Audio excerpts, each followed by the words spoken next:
You can measure the size of an elephant. You can clock the speed of a cheetah, but you can't quantify the heart of a kings, queens, and in-betweens. Welcome to Dr. Boxing Talk. Stream starts now. The champ is here! The champ is here! The champ is here! The champ is here! The champ is here! The champ is here! The champ is here! The champ is here! If I tell you I'm good, probably you will say I'm boasting. But if I tell you I'm no good, you know one line.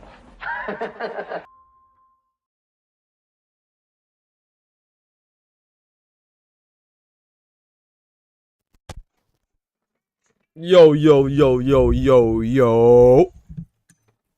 Good, great, grand morning to y'all wonderful, beautiful people on this Wednesday hump day. You know what I'm talking about? Ladies and gentlemen, brethren and sistren, dude and dudettes, hermanos, mi hermanas, ladies and lads, kings and queens, and everything in between. Y'all know what time it is. The doctor's in the house. Let's get it, man. Let's get it, man and woman. Brethren and sistren, let's go. So today, we have some pretty good things happening in boxing today. You know, as far as the fights and potential fights, man, we also have. So in addition to having the press conference today with Teofimo Lopez, the WBO, was it 140 pounds, so junior welterweight champion, you know, the American going against a fellow American, Puerto Rican American. Well, yeah, he's part Puerto Rican, some other things, but Shakur Stevenson, who's a WBC 135-pound champion. So we have that clash, and their press conference is actually going to be at 1 p.m. Eastern Standard Time, so about 2 hours for me. I believe so. Yeah, I believe at 1 p.m. Yeah, so 1 p.m. for me. So that's good, man. That's a fight that's potential. You know me, I was very doubtful that fight would happen, but it seems like it is coming into fruition next year. Good Lord willing, but you know, we'll see. I'm still gonna wait and see, hold out a little bit, but it does seem like that. You know, the fact that having a press conference, and if anything happens now, that'd be crazy. But remember, Shakur had a fight with Floyd Schofield, and Schofield pulled out late, you know, so sometimes things happen in boxing, but I'm hoping that it doesn't. I'm hoping that everything goes smoothly. But speaking of another potential fight, we have another potential fight with Jaron Ennis and Vergil Ortiz. That fight has, we just got a bombshell drop today in an update regards to that fight. And we also have another potential unification at the cruiserweight division,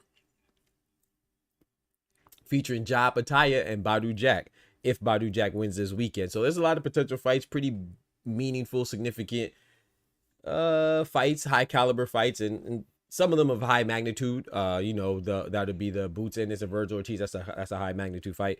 So was Tio and Shakur. I would say it's in the cruiserweight division for Jai and Jai and Badu Jack. So that has a lot of stakes, but it's not really a glamorous division, so people don't really pay attention much, unfortunately. But yeah, so we're gonna cover all that good stuff in bonbons. But before we get started, let's go ahead and say our prayers and thank the Most High like we do. So please join me and bow your heads if you indulge in the faith. If you don't, sit back, have a Coke or a smile or your beverage of choice, and we'll be back with you shortly. Dear Heavenly Father, Lord, we thank you for this Wednesday. Thank you for bringing us into it. We ask that you guide us, and when we have a misstep, we ask that you correct us. So we ask for your direction and your correction and your protection.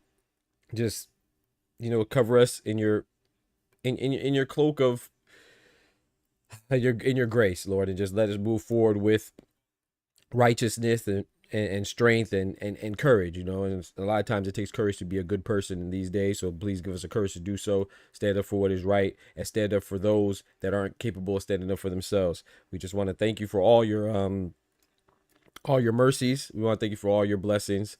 We want to thank you for all your forgiveness. And, you know, we also want to thank you for the good times, but also the bad times, because the bad times is something that we need, even though we don't recognize it. As long as we learn something from it, we come out of it stronger. So in this life, if we're still living, that means we done been through some hard times already. We conquer those through your mercies and through your will. So just give us the strength to not get too far down, even in low times, and just stay focused on the fact that we will overcome as long as we put you first and stay focused on you. In Jesus' name, amen. Amen, amen, amen. Let's get it, man. We have my brother Clone in the building. And my boy came in with the with the graffiti on the chat walls, man. Shout out to my brother Clone, man. Dropping that bread, that cheese, that butter.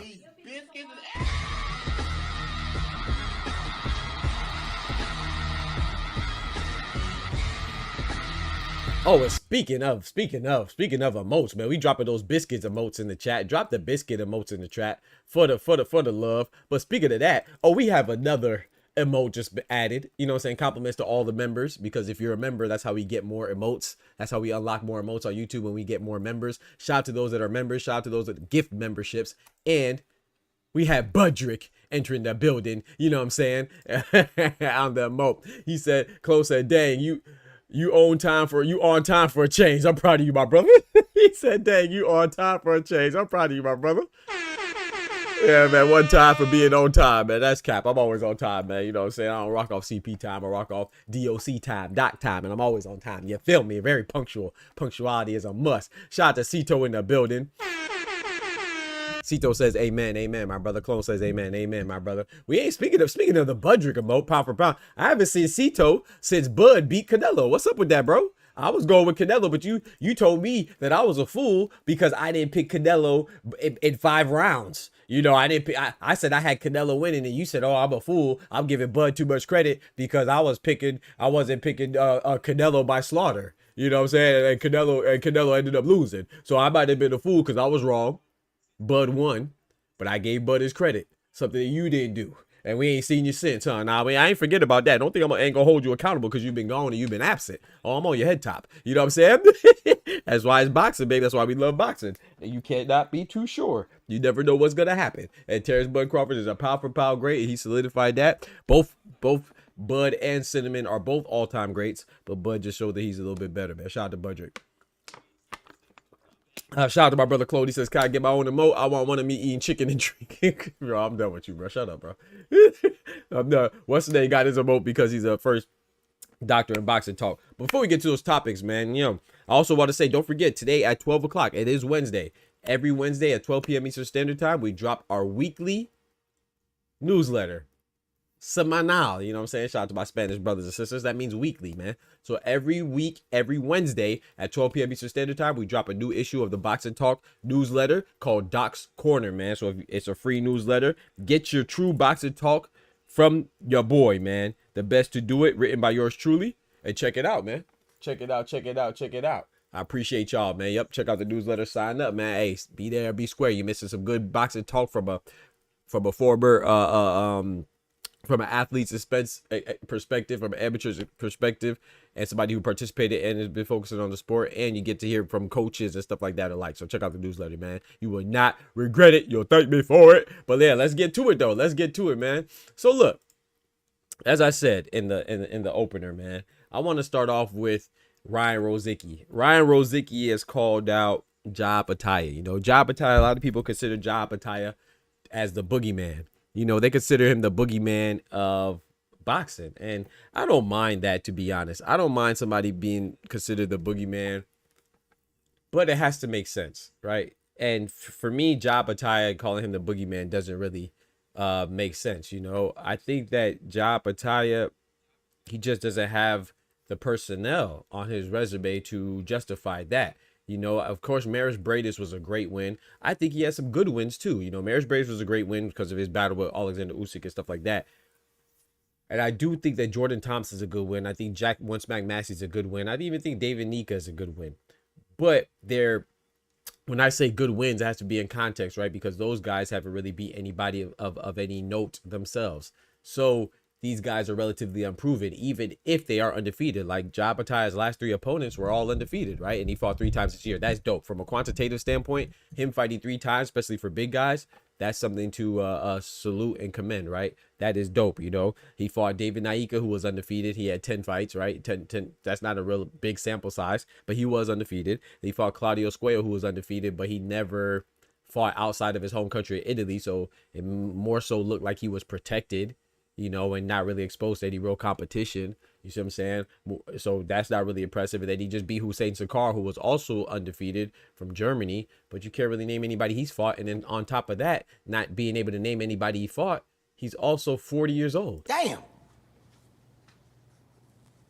I'm sorry. And 40, that's not old in life, but as a top tier athlete in boxing, that is pretty old. So, you know, those just aren't really impressive wins. So Ryan Rozicki, based off of that, based off of Ja Battaglia's most recent opponents, he said that he's not impressed. And he said that sometimes people get caught up thinking that they're the boogeyman, and it's less of them being the boogeyman. It's just more of the opportunity not being there for them to be, for them to have a big fight and be tested. And that's what Ryan Rozicki said, and he really just echoed what I've been saying. You know what I'm saying? There's no knock on Ja Battaglia. He can only fight who you have in front of you, and you can only do what you could do with them. But at the same time, I don't think that it's accurate to say a guy like Badou Jack, who shared the ring with guys like John Pascal, he shared the ring with guys like Adonis Stevenson. You see what I'm saying? Badou Jack shared the ring with Lucien Butte, James DeGale. I don't think it's fair to Badou Jack, who's a champion right now in the WBC, a sanctioned body, to say that he's scared of anybody. And then look at Zurdo Ramirez. Zurdo Ramirez, he's been in there with Dimitri Bivol, right? I don't think it's fair to say Zurdo's afraid of anybody. He's the one that's unified. He fought Chris Billiam Smith and took his WBO belt. And before that, he fought Arsene Goulamirian, the WBA champion, and took his belt. So I don't think he's scared, and vice versa. I don't think Ja Battaglia is scared of those gentlemen either. You see what I'm saying? I don't think anything. I think it's less of them being scared and ducking each other. You know, I think it's less of them being actually scared of one another and ducking each other.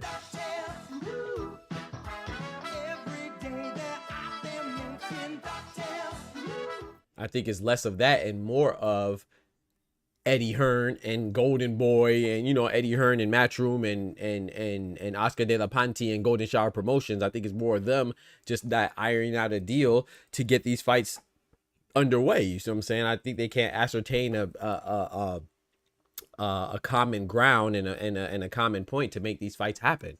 That's what I think it is, my personal opinion, more so than the fighters. But a lot of people like to focus on the fighters, and I get it, because it's not really fun to look at what's going on behind the scenes with the sanctioned bodies and all that stuff. So it's just my personal opinion on that, though. So we'll see how it goes, man. He said I do. But that's just my personal. Oh, but let me finish this before I go to clone. I will say Ryan Rozicki, though, I like the fact he's calling on Ja Battaglia, but in Ryan Rozicki, the knock on him is that it's unfortunate for him. Like I said, I call him Liberty Smicket. Remember Liberty Smicket with a series of unfortunate events? I think it's unfortunate for him because he had Noel McCain. He had a title shot there, but Noel McCain was kind of dragging his feet back when he was a WBC champion.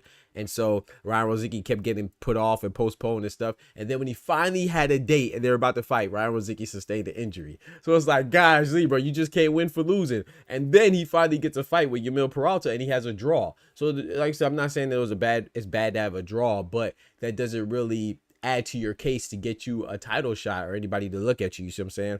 So with Ryan Rozicki, man, I do agree with him that he'll be a better challenge to Ja Patai than Hussein Sankara, than Claudio Squayo, than David Daika, than Jack One Smack Massey, or anybody else he fought of recent in recent times. But I do think Ja Patai beats Ryan Rozicki as well. But yeah, I love the fact that Ryan Rozicki wants to fight, and this is good because in the scenario that Badou Jack doesn't beat Noel McCain, or let's say he beats Noel McCain, sustains an injury, God forbid that happens, we're gonna rebuke that. But let's say something happens and the fight doesn't really come into fruition, because I reported the other day that Badou Jack and Ja Patai have essentially agreed on a unification fight, assuming that Badou Jack wins this week and he's victorious against Noel McCain in their rematch, right, that nobody asked for.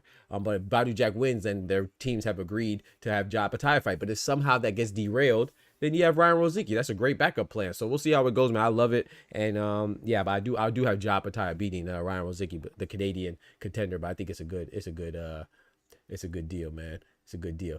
Shout out to Clone. He says, I do have a quick question before you start your topics. Why do you think Spence can't beat Ortiz? Ooh, you'll get to that. Give me a second. Boba says, what's the emoji next to Canelo? Looks like Dookie emoji. Yeah, you're probably seeing your reflection.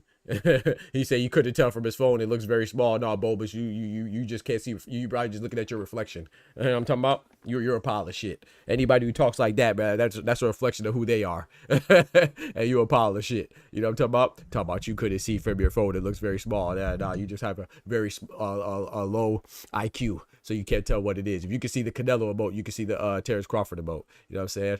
When you're a shitty person, you have a shitty outlook on life. That's not a reflection of what you see. It's a reflection of what you have inside, you bum ass bitch. You know what I'm saying? We gonna pack you up and get you up out of here. You know what I'm talking about? We go. That's okay though. We got somewhere nice to send you. You know what I'm saying? We gonna send you to we gonna put you somewhere nice to send you. Get you up out of here.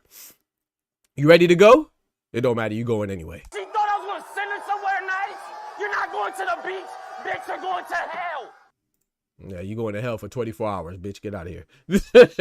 I ain't got time to babysit nobody's kids, man. I ain't got time to babysit nobody's stupid ass kids. You know what I'm saying? We ain't got no love in their life. Shout out to my brother Chloe, man. Shout out to my brother Chloe. But yeah, let's switch the topics. Let's make that transition to Errol Spence. Shout out to my brother Chloe. He asked me about Errol Spence and Ortiz. Why do I think Errol Spence can't beat Ortiz? I'm not saying that he can't necessarily beat Ortiz, but what I am saying is that I don't think that's a good fight at this moment. You know what I'm saying? I don't think that's a good fight at this moment because, like I said, all things considered, Errol Spence, as far as if we talk about prime Errol Spence, of course, I think not only do I think it's a good fight, I think it's a great fight. And not only do I think it's a great fight, I think Errol Spence would beat Vergil Ortiz. But all things considered, especially the circumstances as of late, we haven't seen Errol Spence in what, 2 years? I don't want to speak figuratively. No, literally, yeah, literally, we haven't seen him in 2 years because who Terrence Crawford fight this year? Cinnamon, and then who did he fight the year before that? Israel Madrimov, and then the year before that was Errol Spence, right? So we haven't seen Errol Spence since 2023, and just considering coming off a long layoff, you suffering your first loss, and in the brutal fashion that it was, you see what I'm saying? You got brutalized, beat from pillar to post. Your first loss was a stoppage loss. Then I just think that if he does come back. We don't know how he's going to look. And if you do come back, I don't think it's good to come back against a high caliber opponent because Vergil Ortiz is a good fighter. So I'm not saying that Errol Spence at his peak or at his prime or even close to it couldn't beat Vergil Ortiz. I'm just saying that I'm not sure how he's going to look. Even in addition to all that, right? He's been out for 2 years. We haven't seen him since he suffered his first loss. His first loss was in a brutal fashion by stoppage. He switched trainers. He's no longer with Derek James. I don't even know who he's with. Last time I heard he was working out with Roy Jones, not his full trainer, but he was working out with him, right? I even heard he got some working with Stephen Bredman, who was Caleb Plant's coach, because they left too. So we don't know what his coach situation is looking like. And then, in addition to all that, he's gonna be at a new weight class. So those are 5 reasons why he shouldn't be. You know what I'm saying? He's gonna be at a new weight class as well. We never seen him we don't know how he'll look at 154. I'm assuming that he'll look good at 154 because, you know, a guy of that caliber, he's gonna be able to move up effectively, in my personal opinion. But I just think there's too many unknowns for him to just jump in a fight with a high caliber opponent. But like I said, Errol Spence, he's he might be his mentality might be to his own detriment. You know what I'm saying? He might be too gangster in this point because, you know, he has a gangster mentality of not wanting any tune-ups. He doesn't want any tune-ups. He doesn't fight any tune-ups. And me as a boxing fan, I appreciate that. But I also, as a boxing aficionado, right, pugilist enthusiast, I know that there are times when you do need a tune-up. A tune-up is good and it's appropriate. And I think when you go to a new weight class, when you have a new trainer, when you're coming off your first loss, when that first loss was by stoppage, and you're on a 2-year sabbatical, you've been on a 2-year hiatus, we ain't seen you in many a moons, I think that's the most appropriate time to have a tune-up. So Errol Spence, knowing his mentality, he probably wouldn't want it. He would jump in there with Vergil Ortiz, and I don't think that's just smart. So it's less about his capability to beat Vergil, and it's more about the unknown and we not knowing the circumstances surrounding Errol Spence to where we not sure how he will look. And I've been hearing that he hasn't been looking good in sparring too. I've been hearing that he's been looking very bad in sparring as well. So that's that as well. Don't forget to smack that like button for your boy. You know what I'm talking about? Smack the like button. You know what I'm saying? He said, yeah, Tay-Rock. Yeah, bro. Yeah, he thought I was going to send him somewhere nice. He thought I was going to send him somewhere nice, clone. Nah, we going to get your bum bitch ass up out of here, man. She thought I was going to send her somewhere nice? You're not going to the beach. Bitch, you're going to hell. We sending you straight to hell. Goofies, man. I can't, you know, people they have no life, bro. Your life is terrible. You know what I'm saying? So they try to what they try to do is contaminate other people's life with their sadness and their unhappiness and their unaccomplished being. You know what I'm saying? Nah, we just gonna send you straight to hell where you belong, goofy. Hopefully God will save you, because if it's up to me, you gonna sit there. You know what I'm talking about? Thank God it's not up to me, because you will get what you deserve in this life. You know what I'm talking about? But yeah, man. So he says, okay, now I understand. When you put it like that, yeah, man, yeah, yes, sir, yeah, yes, absolutely. So I had to break that. That's just my personal opinion. That's how I see it, though, Chloe. So but you put a comment on the video when I was talking about it, and I agree with you that a lot of people will unfortunately let Errol Spence's last performance kind of supersede everything else that he's done, and that's kind of natural too. You know, I mean, you're only as good as, you know, it's not what have you done, is what have you done for me lately. But I think that's unfair because Errol Spence is a unified champion. You know, he fought guys like Lamont Peterson. He fought guys like Danny Swift Garcia. He fought guys like what's my boy's name? Gosh, dang it, Sean Porter. You know, he fought guys like that, and he did very well against him, you know, Mikey Garcia. So Errol Spence is a beast, and like I said, former unified champion. And I don't think that one loss, I don't care how bad it was, I don't think that should define him, because Terrence Crawford is the first ever male undisputed champion in 3 divisions. You know what I'm saying? He was the first to do it in 2, and he's the only to do it in 3 in the 4-belt era. So, you know what I'm saying, shout out to him. One time for the ladies, of course, Clarissa Shields is of that same cloth too. She's doing it too. But yeah, so one time for the ladies. She was the first to do it, but as far as the male side, Terrence Crawford has done that. So I don't care how bad he lost. He lost to an all-time great, and he is still an all-time great in my personal opinion. Errol Spence, I think he's going to be a Hall of Famer. There's no reason why he wouldn't be. But a lot of people will forget all that stuff, omit all that stuff, and just go off of, oh, well, you got your butt whooped your last fight. So you have a good point saying that he should come back and get a victory and then ride off into the sunset. I could dig that too, but for me, I don't think it's necessary. I don't think it's necessary for me, man. But yeah, moving on to the other topic with which is Jaron Ennis and Vergil Ortiz, man. Jaron Ennis, Vergil Ortiz. Whew. We have some news, right? It's just an update for an update. It's major news in my personal opinion, but to the average fan, I don't think it's really major like that. But to me, good news is good news. You see what I'm saying? I think it's good news that representatives from Team Ennis and Team Ortiz have come out and said that, you know, they're in negotiations and they're still talking. That's good because they're still talking.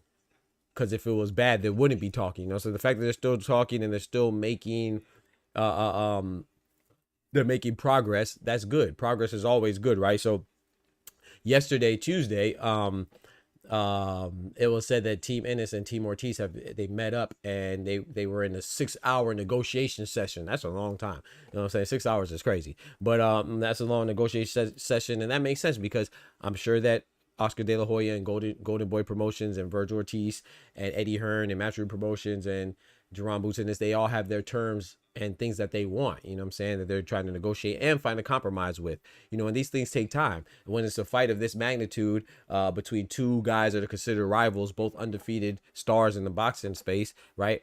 It's going to take a minute to iron out all the finer details to get everybody on the same page. So I don't have a problem with that. And I think that's good. The reason why I'm so optimistic about it is, like I said, is the fact that talks and negotiations are still going. Even if they're preliminary, they're still going. That means that they haven't hit a major bump in the road to where both sides or one side wants to walk away. So that's a major update. For me, that's major progress. Now, they did say that they would look for a deal in the next 10 days, this is where I say that people might get frustrated because like last week, you know, Rick Merigian, the promoter of Vergil Ortiz, and Eric Gomez, president of Golden Boy, he has come out and they both came out and said that a deal may be done within a week. And now a week later, they tell us 10 more days. You know what I'm saying? It's like when you go to church and the preacher's like, okay, we about to get out of here in an hour. 2 hours later, he's still preaching. Say we about to get out here in another hour. 4 hours later, we still in the same spot. He's still in the pulpit. We still in the pew sweating. Praise God, you know what I'm saying? But, you know, just do what you say, man. If you say you will get up out of here in an hour, then let's get up out of here in an hour. You feel me? So if you say it's going to take a week, then try to get it done in a week. But like I said, things are still ongoing. So I know that's how some stuff in boxing happens. You know, sometimes it's quick deals like that. But when it's two big fighters, I mean, look how long Beterbiev and Bivol took. Now, I know they had some bans, the Russian and Belarusian ban and stuff like that had to be overcome. So hurdles that had to be overcome. But a lot of times, look how long Manny Pacquiao and Floyd took. Look how, I'm not saying that Jaron Ennis and Vergil Ortiz are on that level, but I'm just giving you examples of big fights that took a long time to materialize, right? Look how long it took for Terrence Crawford was talking about Canelo for a long time, to the point where Cinnamon didn't even want to entertain it, and it finally happened, right? Floyd Mayweather, Manny Pacquiao, how long that took. Bivol, Beterbiev, how long that took. We didn't have another undisputed heavyweight champion for 25 years, you know what I'm saying, quarter century before Tyson Fury or Alexander Usyk had that. We're still waiting on Tyson Fury and Anthony Joshua. We're still waiting on Deontay Wilder and Anthony Joshua. So there's a lot of times big fights take a little while. So look how long Triple G and Canelo took. So a lot of times fights take a little while. The fact that they're still talking, I think is good news. Could it be better? Yeah, it could be better, but I'm just happy with where we're at right now. You know what I'm saying? Shout out to Sent from Pet, big member in the building. Shout out to my brother Oster, big member in the building. Hey, I got a gift for you, bro. Check us out, Ooh, you see it? You see it? You see it? Terrence Bud Crawford, man. You know what I'm talking about? You see it? That's for you, But look, Sent from Pet says, Doc, what do you think about these picks? Imam Kataib under 5.5, stopping Denise. Sky Nicholson decision, early stoppage may happen. A Joe Cordina decision and activity could show different. I like those picks, man. I think Joe Cordina, I have Joe Cordina winning there. Joe Cordina was talking spicy too. Joe Cordina said, "Hey man, I'm coming to turn up." This is what he said, bro. I was like, hold on, this man part of the culture or what? I want to pull it up because I don't want to mess up his words. He said it so smoothly. Hold on, Joe Cordina said, let me pull it up real quick, chat. Joe Cordina said, he said, for my US debut, I'm about to turn up, F shit up, and bounce. I said, hold on, that's Joe Cordina. That's the British mind talking like that. He said, I'm gonna turn up, fuck shit up, and bounce. Joe Cordina said that. Joe Cordina sounded like he from the hood in the South. Sound like he from Broward County. I'm about to turn up, F shit up, and bounce. Okay, I see you, Joe. So you convinced me. So you better deliver. I'll tell you that. But nah, I don't think those are bad picks. But yeah, man. Oster says, I call BS. He said, I call BS on Vergil Ortiz and Jaron Ennis. Bullshit. He said, sign the freaking contract. Yeah, I feel that too. It's not that simple though, man. People have their demands, and I'm not gonna lie. I'm gonna be honest with you. We know that Eddie Hearn is kind of,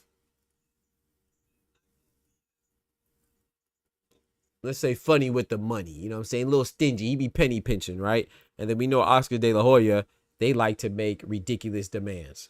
right? So that's going to take a while. I think it's going to take a while. We've seen Jaron Ennis and Vergil Ortiz take a while. Cruiserweight division, same thing. Zerto and Jabbataya. Zerto represented by Oscar again. Jabbataya represented by Eddie. So that's going to take a while. I mean, most Golden Boy and matchroom fights, high caliber fights take a while, unfortunately. So I don't think it's that big of a. I'm not worried, but I am with you though. I just rather it just happen. Like, come on, bro. Like, it's been too long, man. It's been. I ain't gonna say it hasn't been too long. I know we just want it, but it's kind of been too long because of the fact that they were at 147 together. Now they're at 154 together. You see what I'm saying? They both had quick fights.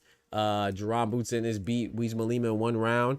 Vergil Ortiz beat Erickson Lubin in 2 rounds. So it's like, okay, y'all didn't really break a sweat. So let's get it popping, man. Let's not have any more hindrances. Let's not have any more interruptions. Let's not have any more intermissions. Let's just get it popping. So, but I think it will happen, man. I think DAZN, who is the broadcasting platform for them, for both Matchroom and Golden Boy, I think they're putting some pressure on them, man. So I think it's gonna. I do think it's gonna happen, man. Like I said, maybe I'm a hopeless optimist, you know what I'm saying, or what they say, hopeless romantic, but maybe I'm like I don't know, too much of an optimist. But yeah, I think it's gonna happen, man. But we'll see. Like I said, it's 154. I think 154 is the best division in boxing. So even if Boots and Vergil Ortiz doesn't happen, to me, I'm still excited about the other potential fights at 154. We have Sebastian Fedora, the WBC champion, defending against Keith Thurman at 154. We have Bakram Murtazali defending his IBF belt holder, defending against Josh Kelly at 154. We have Abbas Barraou, the guy that we interviewed, man, the WBA Togolese German champion, who's a WBA champion, taking on the Puerto Rican American Xander Zayas for the WBO belt. That's a unification at 154. So for me, my boxing fandom is always going to be bigger and deeper than just 2 fighters. So yes, I want that fight to happen, but if it doesn't happen, trust me, I'm still going to enjoy boxing. If Jaron Ennis fights somebody like, I don't know, give me somebody at 154. If he turns around and he fights the winner of Bakram and Josh Kelly, I'm cool with that. If Vergil Ortiz messes around and fights the winner of Abbas Barraou and Xander Zayas, I'm cool with that. Ideally it would be Boots and Vergil, but if not, Vergil is the WBC interim champion, so he should have been calling for Sebastian Fedora anyway, which, I think Fedora's down to fight him. It's just, I think it's another case of, Golden Boy kind of dragging their feet. But that's just my personal opinion on that. Shout out to Cal Bundy. Cal Bundy says Oscar needs that extra money for that nose candy. He be on that booger sugar, huh? He said he be on that booger sugar. Don't do Oscar like that. But he be on that 8-ball. He got an 8-ball loaded right now, man. My boy be on that white girl, that booger sugar. He be chopping it up with the cocaine and all that good stuff. Him and Joseph Parker, right? They be having cocaine parties in the back. You dumbass. That's a fact. I'm with you on that. You know what I'm saying? He be on that blow. Shout out to Oster, man. He said, I love you. However, it's nothing to talk about. They've been doing this part. They ain't just... I don't know what I'm trying to say there. They both know what they demand. They just not straight, I guess. They both know what they demand. Nothing changed. No, nothing. This might be bullshit. It might be, but like I said, negotiations happen, man. Both fighters want what they want. You know what I'm saying? Both fighters. Vergil Ortiz is gonna want to be the A side. I'm not saying he doesn't deserve that. I don't think he deserves it from a merit standpoint. No disrespect to Vergil Ortiz. I like Vergil Ortiz, but the fact of the matter is, Vergil Ortiz has never been a champion. Jaron Ennis has been the champion. So who deserves to be the A side off of accomplishments and accolades? That'd be Boots, because Boots, not only was he the IBF champion, he was a unified IBF WBA champion when he beat the undefeated Lithuanian former WBA champion Eimantas Stanionis. And he also was a Ring Magazine belt holder at 147. So he had essentially 3 belts. Vergil doesn't have 1, 2, or 3 belts. He damn sure don't have 3 because he doesn't even have 1. I mean, he has an interim belt, which is something, but it's not a real belt. You feel me? And if you want to talk about the IBO that Weez Malima had, and Boots could have took that if he wanted it, but we don't really consider the IBO, but that's a whole nother story. So from that standpoint, Boots is a more accomplished fighter, absolutely, no doubt about it. But Vergil Ortiz, as far as fighting the more known opponents, you would have, especially recently, right? Nobody really knows Weez Malima, and even though Eimantas Stanionis was an undefeated champion, people didn't really know him, right? But people did know Israel Madrimov. Why? Because he shared the video. he shared the video. He shared the ring with this guy right here, the pound for pound king, Terrence Bud Crawford, aka Budrick. You know what I'm saying? The #1 pound for pound champion. So people are gonna know Israel Madrimov. They're gonna recognize him from that alone. And then not to mention Serhii Boachuk, who a lot of people thought. I like Serhii Boachuk, but I do think in regards to Vergil Ortiz, that win is a little bit overrated because it was controversial, right? Boachuk dropped Vergil Ortiz twice. You know what I'm saying? But Serhii Boachuk is looked at as a big Ukrainian, tall, action-packed fighter, is gonna knockout artist, right? And especially what he did to remember what he did to Brian Mendoza too, who Brian Mendoza knocked out the current WBC champion Sebastian Fundora. So Serhii Boachuk was more recognizable, but Serhii Boachuk not only lost to Brandon Adams by stoppage by a left hook, right?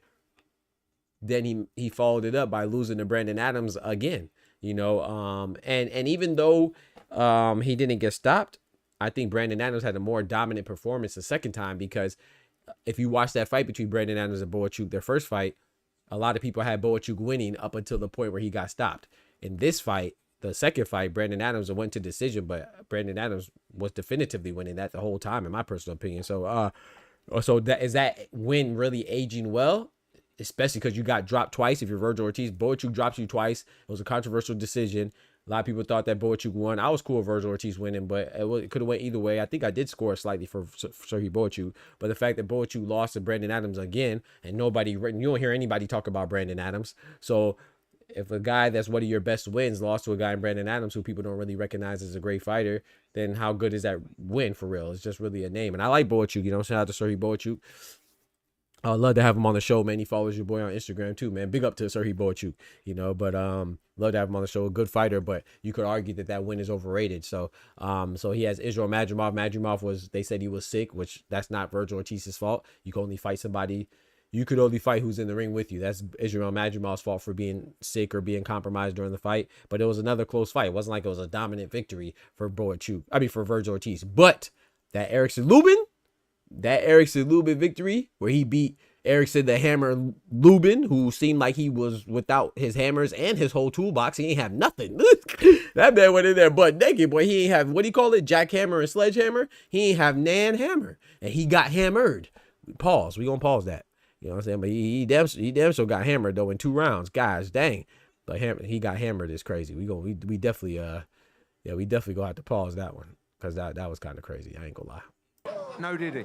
But but anyway, Erickson Lubin is a big name, you know, and he beat him in 2 rounds. So from an individual personnel standpoint, Vergil Ortiz is he does have the better wins because he has the more recognizable people. Does he have the better quality wins as far as like, oh, that's a high quality opponent at the time in which he fought them? That's debatable. But as far as recognizability, as far as recognition goes for the opponents, and you have to go with Vergil Ortiz, to be honest. So I could understand them wanting the A side, and I would think Vergil Ortiz is a slightly bigger name than Jaron Ennis right now, but I don't think he should be. But hey, I don't, look at Lewis Crocker, the IBF welterweight champion, and look at Richardson Hitchens, the IBF 140-pound champion, and look at Abbas Barao right here, WBA champion. Ryan Garcia is bigger than all those guys. Ryan Garcia has never been a champion.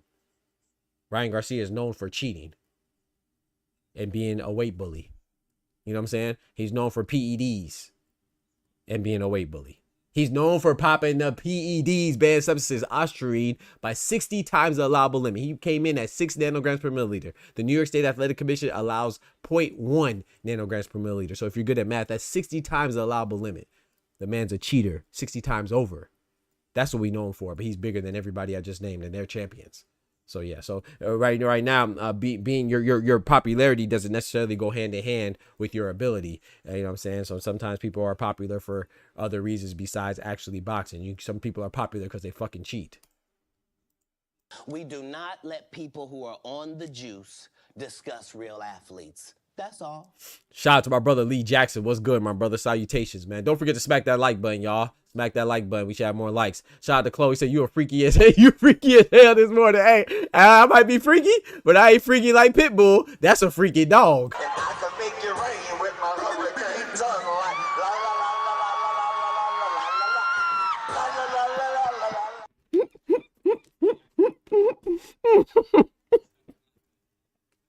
like I might be freaky, But Lamont Roach had Esau Pitbull Cruz show his freaky dinky side. I might be freaky. That boy freaky dinky, Chloe. Cal Bundy says, before the Staniotis fight, I see people saying he was going to be Hold on, man. My boy Cal Bundy, preacher right now. Everybody face forward in your pews. We got Pastor Bundy approaching the pulpit. He said, before the Staniotis fight, I see people saying he was going to beat Boots. Yeah.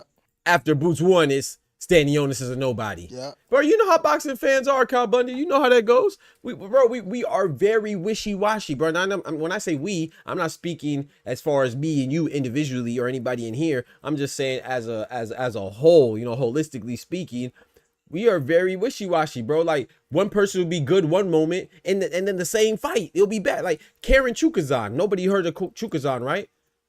But he's a good fighter. I think Karen could be a champion at welterweight division. That's somebody that Boots fought. But we focused on the fact that Boots didn't knock him out. So for certain fighters, like Vergil Ortiz, you could have a fight with Boachuk, could get dropped twice, get put on your back pockets, put on the canvas twice, win a controversial win, but somehow people think that's a better performance than what Boots did. No, Boots dropped Karen. Boots never got dropped by Karen. Boots didn't stop him, but Boots won convincingly. Nobody would say Karen beat Boots. If you think Karen beat Boots, you're crazy. If you think Serhii Boachuk beat Vergil Ortiz, you're part of a large group of people that also feel that way. Vergil Ortiz and Boachuk was a better fight. You feel what I'm saying? People conflate these two things. Vergil and Boachuk was a better fight, more entertaining fight, because it was a action-packed fight where Vergil Ortiz got put on his ass twice. That was a better fight to watch than Karen and Boots both times. But it was not a better performance. Those are not the same thing. Those things are not synonymous. Vergil Ortiz and Boachuk was a better fight. Boots had the better performance against Karen. Boots had a better performance against Staniotis. Right? People were surprised that Boachuk dropped Vergil Ortiz twice. We thought it was going to be a good fight. Nobody really thought Boachuk was going to beat Vergil. And that was a close fight. You could argue that he won. So I do remember people thinking Staniotis was going to beat Boots, but I want to say a lot of people, but still, Staniotis is a great win. Boachuk is a good win too. But I'm just saying, let's not confuse the things. You know what I'm saying? Like, it's so funny that with certain fighters, like, we make them, they have to go all the way up here, and then we're okay with praising mediocrity when it comes to other fighters. Like, look at Ryan Garcia. Ryan Garcia had a title shot with Rolly, lost, and he turns around and gets another title shot against another champion in Mario Barrios, who's a WBC belt holder. Where does that happen at? Right? You have other guys that are fighting through merit and through the ranking system and putting on good performance and winning, and they can't get title shots, but this guy could get a title shot after, bro.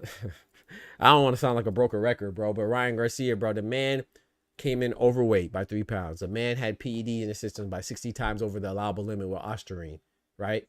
The man was banned by the WBC for using racial slurs, particularly against blacks and Muslims, right? They uplift the ban. No, let's go in order, right? After he was banned, right? He fought Rolly Romero for a WBA title. He lost. Rolly Romero is now the WBA champion at 147. Then they uplift the ban. They say that he took the appropriate steps for rehabilitation, so he's no longer racist, right?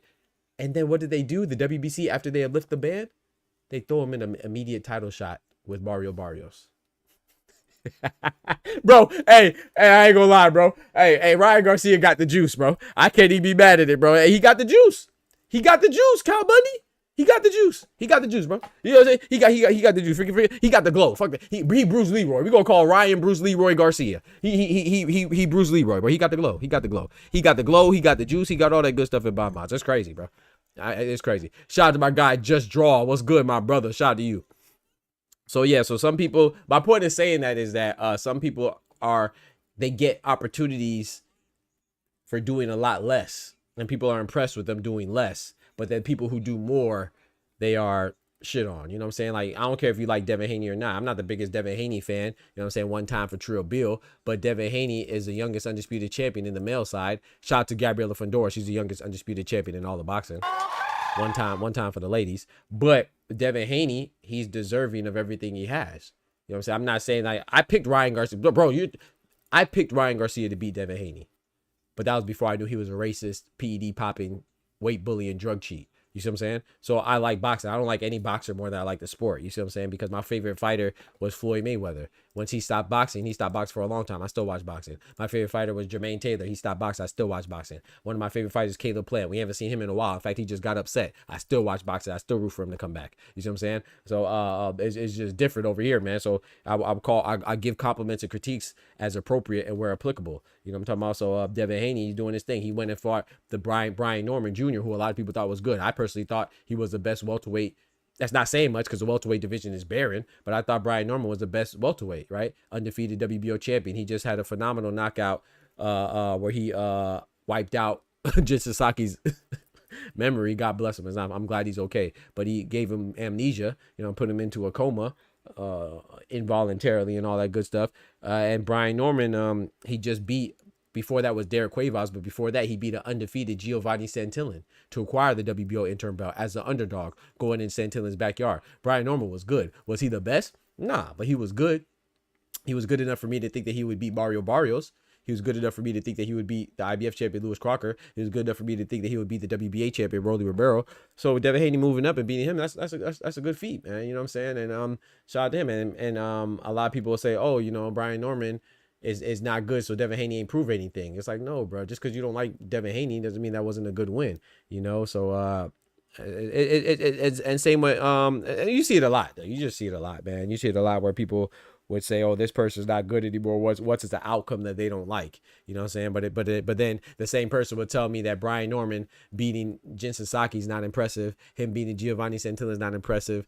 Canelo beating William Skull for undisputed again is not impressive. But then those same people would turn around and tell me that Jai Apataya beating a 40-year-old Hussein Sankara is impressive, because they like Jai Apataya. I like Jai Apataya too. There's nothing impressive about you being this quote-unquote boogeyman or best in the division and beating a 40-year-old unproven, unrecognizable, unfamiliar Hussein Sankara.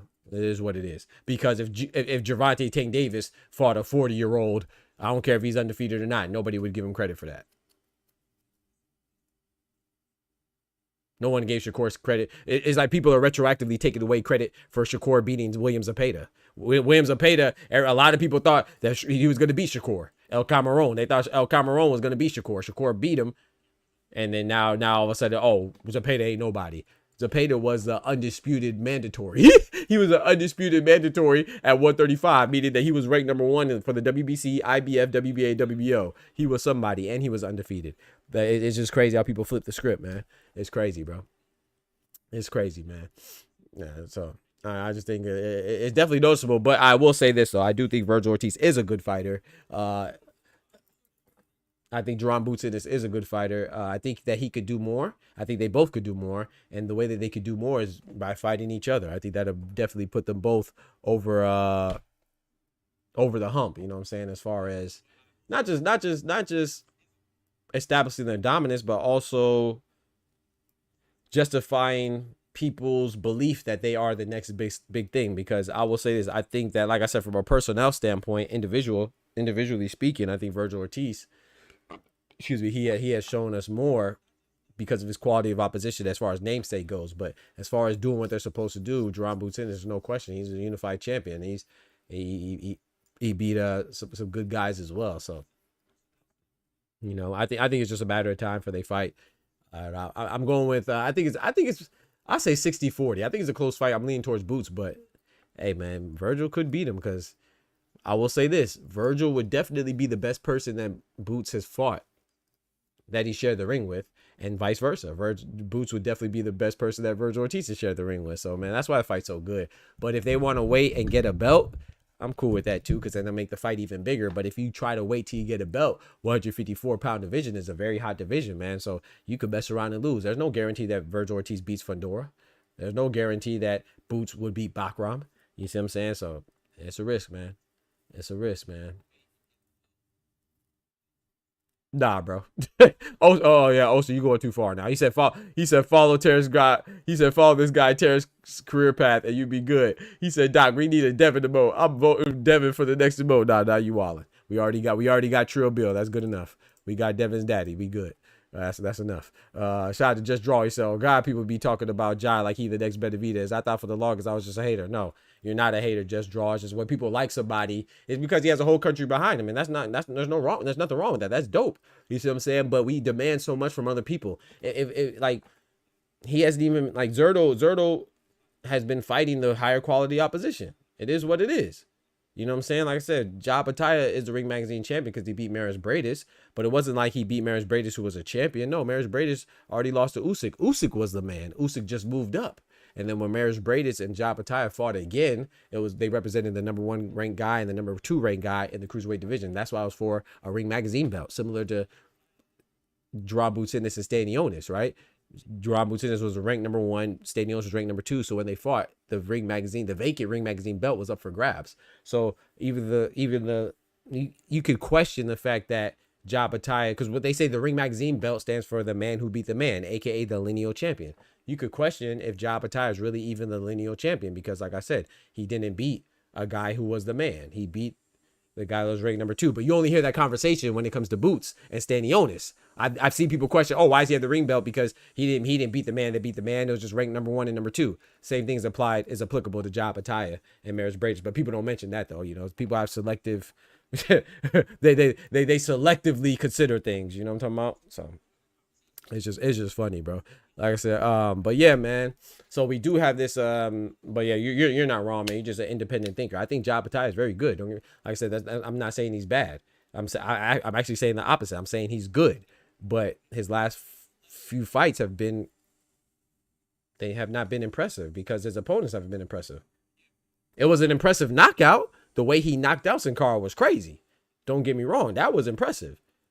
But the performance was not impressive. He got rocked in the second. He almost got dropped in the second round. I watched the fight. Did you watch the fight? They probably went to the bathroom when he got hurt, you know. They conveniently had to go use the bathroom or go grab some juice when Ja Pataya got hurt. They didn't see that part, you know.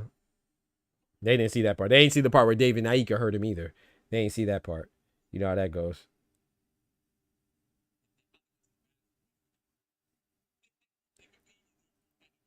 You know how that goes.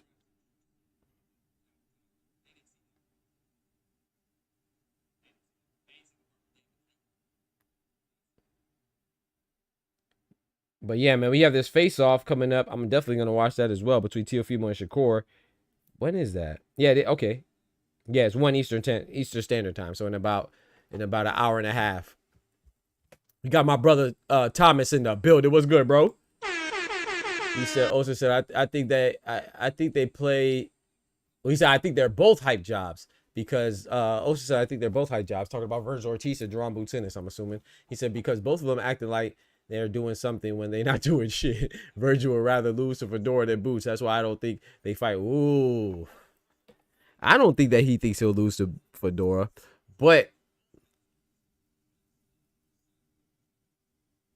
I don't know, man. If he loses to Fedora, oh.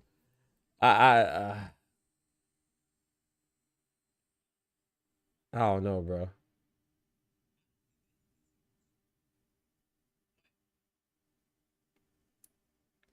I'm trying to think. I don't know, man, because he like I said, that fight should happen. He's a WBC interim belt holder, but Fedora said that he wanted Vergil. Vergil hasn't been saying he wants to fight him. You know, that's what Sebastian Fedora said. So I wouldn't say that I don't know which one is worse. I don't know. I think he'll get beat worse by Boots. I think that could be a more embarrassing loss just because stylistically, if he was to lose.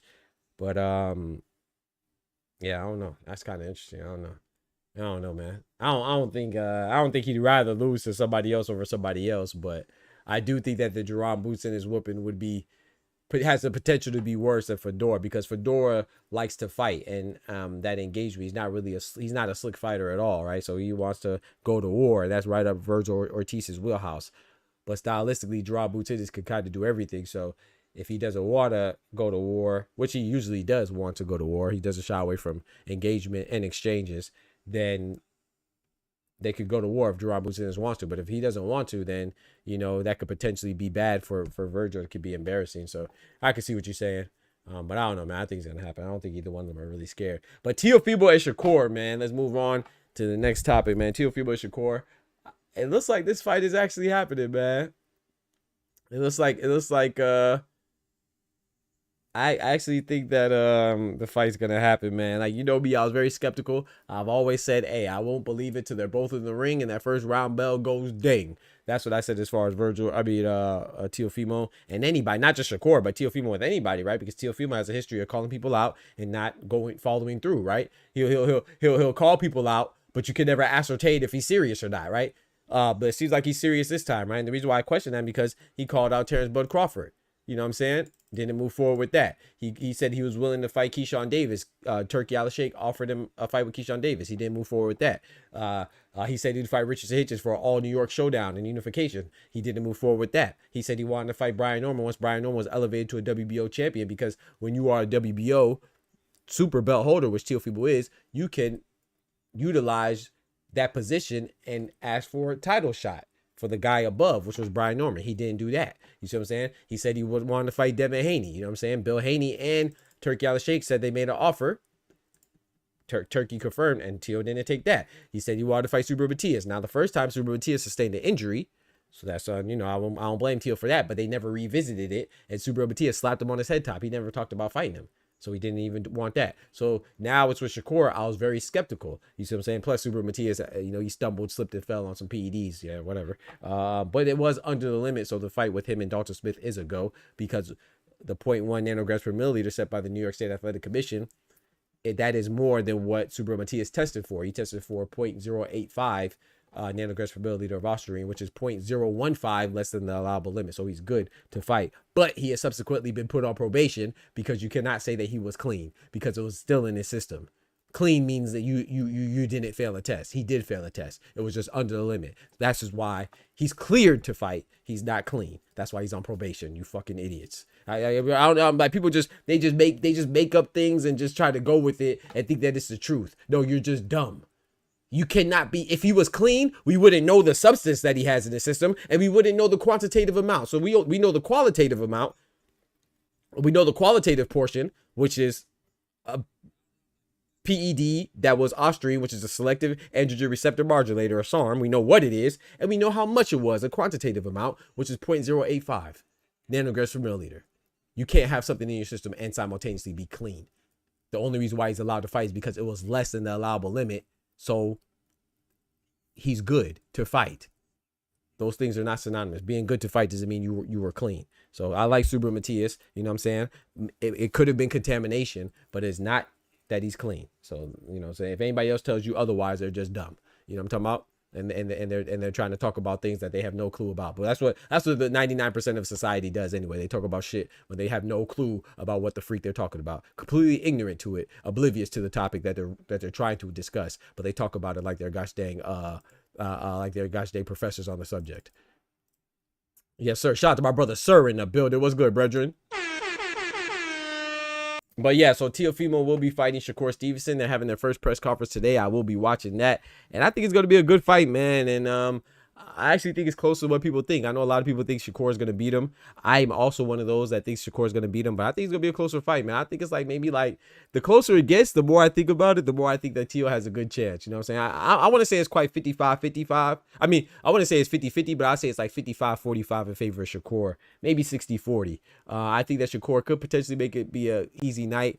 But I think Teofimo is good enough to where if his style is bad for you, because we know Teofimo doesn't really adapt, right? That's his problem, right? He doesn't really implement a game.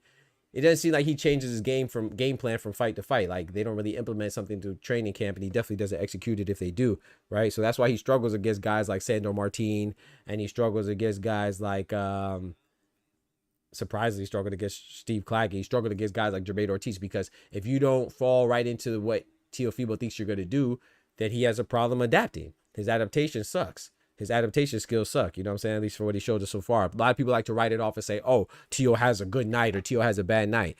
No, the good night and the bad night is dependent on their opponents. Don't be disrespectful to their opponents. The opponent, Sandor Martin, is a tough night for anybody. So him not doing well against Sandor Martin is not because Teofimo woke up on the wrong side of the bed. It's because Sandor Martin is an awkward fighter, tricky fighter, tough for anybody. But they also didn't allow Teofimo to do what he wanted to do. Like, so Teofimo Lopez is one of the most, if not the most athletic fighters in boxing right now. He's athletically gifted. He's quick. He's fast.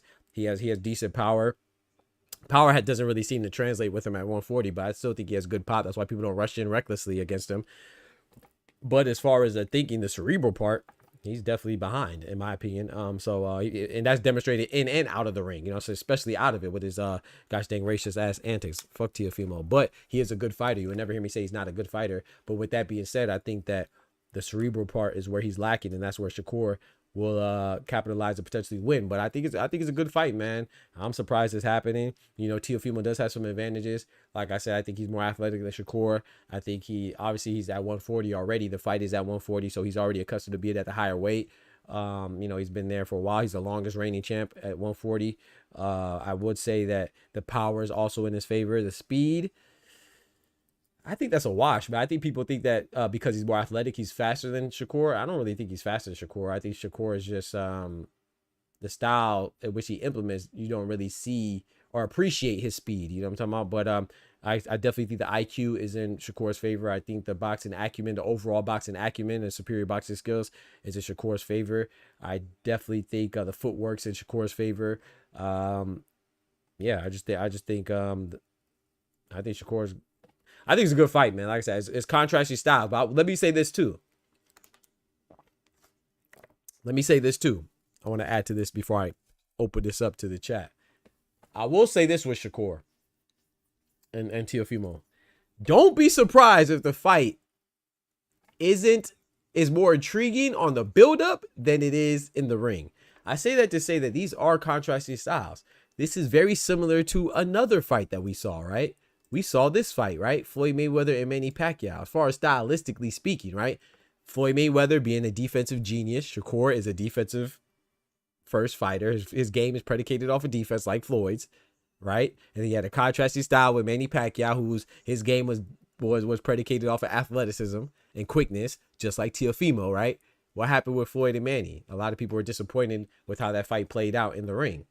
But on paper, it's a great fight. Don't be surprised if we see a similar thing with Shakur and Teofimo, right? It might be more interesting and intriguing on paper than it is actually in the ring. But that's not a bad thing. Like, this is high-level boxing, chat. I was one of the few people, I guess, I do consider myself a boxing purist, that I enjoyed Manny Pacquiao and Floyd Mayweather. Was it as exciting as Christian and Billy and Lester Martinez? No, it's not that type of fight. I never thought it would be that type of fight. If it was that type of fight, it would surprise me, you know? But I was excited because I'd like to see how Floyd Mayweather, we never seen somebody nullify Manny Pacquiao like that. You see what I'm saying? And that's what he did. So we might see a similar thing, or we could get an exciting fight. But I think that we should appreciate more than anything the fact that two guys in their prime, Shakur Stevenson and Teofimo Lopez, both American, both young, both, like I said, in their prime, both great. They're not showing any significant signs of drop off, at all. The fact that they agreed to fight each other, I think that's great. And you could say is one of the four kings, right? I know some people say the four kings, original four kings, didn't include Shakur because he was too small. There was Teofimo, Gervonta, Ryan, and Devin. But for me, the four kings has always been Devin, Gervonta, Teofimo, and Shakur. So this is two of them, right? So I think that this is a great fight, no matter how it plays out in the ring. But I hope it does play out well. But we do know that both fighters have some shitty-ass fights on their resumes, right? We all know that Jaron Ortiz versus Teofimo was trash. No, you're fucking trash. What the heck just happened to my animation? Now we're going to play that again. We know Teofimo and Jaron Ortiz was trash. Know your fucking place, trash. The thing just messed up. And then we also know that Shakur Stevenson and De Los Santos was trash. Know your fucking place, trash. Yeah, I don't know why my animation froze. My bad. But, you know, so we have to consider that as well. And both of them contributed to it, right? A lot of people like to blame Jaron Ortiz for that fight being trash. No, it was Jaron Ortiz's fault and Teofimo's fault. Teofimo should learn how to cut off the ring and learn how to utilize a jab, right? Because his father has infamously said that his son is so good. Teofimo Lopez Sr. has said that his son is so good he doesn't need a jab. Well, against Jaron Ortiz, he could have used his jab, right? That would have helped him to cut off the ring, right? But though they're both one half of a shitty fight. Jaron Ortiz and Teofimo, I blame both of them. And same with Shakur. People like to blame Shakur, right? They don't blame De Los Santos, right? Yeah, you look within your soul and figure out why they blame Shakur. and they don't blame De Los Santos, right? But anyway, I think you should blame Shakur, but I think you should also blame De Los Santos. It was both of their faults. That fight was shitty as well. You see what I'm saying? So what I'm saying is that Teofimo and Shakur have both been half 50% of a shitty fight. I would not want to see Teofimo versus Jaron Ortiz ever again in my life. I do not want to see Shakur and De Los Santos ever again in my life, as far as in the ring with each other. So what I'm saying is, don't be surprised if their fight with each other could be a potential boring fight too. But I don't care about that. I think it's a great fight. It represents two great fighters coming together in their prime and fighting. So it doesn't really get much better than that, regardless of how it looks in the ring. Shout out to my brother Al Booger in the building. All right, let me open it up to some of the chat, man. Let's open it up to some of the chat. Let's see what he says. Sir says, let's see, he said, Thomas says, yeah, I guess the right palms got greased and Ninja is sick and tired. Osa says, not career-wise, losing to Fedora, I think will look better. Career-wise, nah, I think losing to Boots is better. I think that's why I said I wasn't sure, Oster, because Boots is, I think people, like, you gotta remember, Sebastian Fedora got knocked out by Brian Mendoza. Anything can happen in boxing, but I think that when it's all said and done, a loss to Jaron Boots Ennis would be better than a loss to Fedora, because I think Boots is a better fighter. So now, if you talk about how it's gonna look, that's what part where I was thinking about, like how the losses will look. But at the end of the day, losing to Jaron Boots Ennis, assuming that Boots Ennis continues on this current trajectory of greatness, then I think losing to Boots will be more understandable than losing to Fedora, especially because Fedora been knocked out already. So yeah, I disagree with that. I think in the long run, you know. Let me see. Seth from Pet says, you think Keyshawn will be on that card? According to rumors, he might be on the card with Keyshawn, with going against Richardson Hitches, but they said that Hitches turned it down. They're saying that Hitches turned down Jermaine Ortiz, Hitches turned down Frank Martin, Hitches turned down Keyshawn, Hitches turned down Gary Anton Russell. I don't know who Hitches wants to fight, but I don't think all those rumors are true. Do I think Keyshawn Davis would be on the Teofimo card? I hope so. With Shakur, that'd be great. But I don't know, man. I haven't really been keeping up with Keyshawn. Like, once you're not boxing, I don't really, not to be mean, but it's just the truth. Like, unless you're talking about boxing, I don't really care, bro. Like, I'm not, I don't work for TMZ. I'm not part of the paparazzi. You know what I'm saying? I don't care about what you're doing in your personal life, or who you're sleeping with, or who you're dating, or what you're eating for breakfast. Like, you holler at me when you come back to fight. So I haven't been keeping up with Keyshawn. Wish him the best, though. I hope he does come back to fight. He's a great fighter, but I don't keep up with what he got going on. I've seen a couple of interviews with him, but I don't watch him. For what? If he has a date, he's coming back, then yeah, I'm good. I'm interested, but I don't really care about their personal. I'm living my own personal life. Shout out to Sir. He said, I got an unrelated question. Who can beat my boxing tag team of Sugar Ray Robinson and Terrence Crawford? Who could beat Sugar Ray Robinson and Terrence Crawford? That's a good one, man. Give me. I know that we won't see this team up, but give me Floyd and Roy, man. Stop playing with me, sir. Give me Floyd Mayweather. You know what I'm saying? And give me Roy Jones. Y'all must have forgot. You know what I'm talking about? Give me Floyd and Roy, man. I like my chances against Sugar Ray Robinson and Terrence Bud Crawford with Floyd and Roy, man. Stop playing, man. Hell, nah. I take that back. Bro. Give me Floyd and Cinnamon, man. Give me Floyd and Cinnamon, man. Stop playing with me, man. Hey, that's for Oster right there. Give me Floyd and Cinnamon, man. I got Floyd and Cinnamon smacking, gosh dang, Sugar Ray Robinson and Terrence Bud Crawford with that bing, bam, boom. You feel me?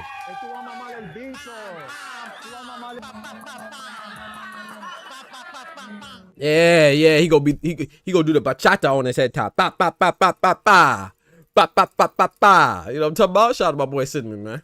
You know, give me Floyd and Cinnamon, man. That's who I'm going with. You feel me? Shout out to my brother Al Booger.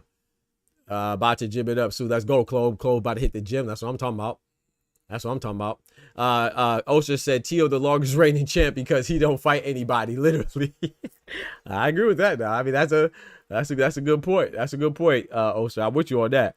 Teofimo's opponents have been questionable at best, right? Arnold Barbosa, I get it because he had to fight him. Arnold Barbosa, he did not put on a great showing for himself. Before that, who Tio fight? Steve Claggett. No disrespect to Steve Claggett, but yeah, you know what I'm saying? A Canadian brethren, yeah. So that wasn't really a good fight. And then Jermaine Ortiz, that was a terrible fight. So yeah, I definitely think that's something to consider. Floyd and Roy, they have a little overkill. Hey man, hey, that's what he asked me just draw. I had to give it to him. You feel me? He asked what he asked for, man. I had to give it to him, man. He says, hey, no disrespect to Sugar Ray Robinson, though, man. It's an all-time great, you know, a legend in the sport. I'm just speaking hypothetically, man. You know, I got to go. I'm going with my favorites, man. Clone says, I can't respect someone who dresses like Canelo. He look like Hector that play at every Cali move. That's crazy. I'm not reading that, bro. I'm not finishing that. I clag it in the bush. God provide. You feel me? You feel me? You know what I'm saying? Shout out to my brother Thomas, man. Hit him with that ba ba ba ba ba. Yeah, bro. I'm going with my boy Cinnamon, man. See, y'all know me, but hey, if I rock with you, bro, I rock with you, bro. Y'all might be riding with somebody for a little bit, but y'all ain't strapped in. You feel me? Y'all ain't putting your seatbelt. You ain't going in for the long haul. You know what I'm saying? Some of y'all be, you know, somebody take a loss, all of a sudden you don't know them anymore. They don't look the same. Not me, man. I'm rocking with my boy, man. I'm rocking with my boy Cinnamon to pull that out, bro. He said, "Oh, and two, you're crazy. Yeah, you're wilding." I might not even to be real. I might not even need no, but Floyd might go in a handicap match 1-on-2. Hey, you talking about? You better put some respect on Floyd, boy. You better put some respect on Floyd, boy. People be forgetting, man. You better go back and watch the tapes. You better go back and watch the tapes. You know what I'm saying? People be forgetting who Floyd is, man. Yeah, people be forgetting who Floyd is, man. That's crazy. This man said 0-2. You sleep. If anything, I understand if you think that Canelo might lose, but Floyd, you tripping. You know what's so funny about Floyd, though? I'm going to tell you something about Floyd, man. People say, oh, yeah, Floyd, he was an opportunist. He was protected his O. No, he defended his O. He fought Manny Pacquiao, beat him. Hall of Famer. He fought Oscar De La Hoya, beat him. Hall of Famer. People say, oh, Floyd should have fought Margarito. Well, you know the guy that beat the hell out of Margarito? Yeah, that guy Sugar Shane Mosley, also Hall of Famer. Well, after Sugar Shane Mosley beat the hell out of Margarito, this guy that they said Floyd was scared to fight, Floyd Mayweather beat Sugar Shane Mosley. Oh, okay. Not to mention he beat the late, great Diego Corrales. Not to mention he beat the late, great Ricky Hatton. Not to mention he beat the other Hall of Famer, Miguel Cotto.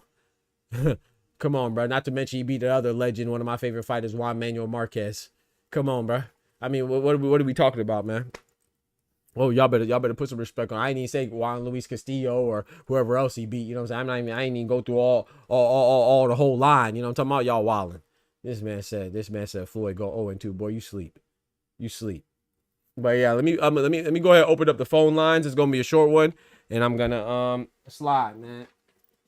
Let's go ahead and open up the phone lines, see what the people got to say. We got two people in the back. Hold on. Okay, we're gonna pull up my brother Thomas first, and then we're gonna pull up Just Draw.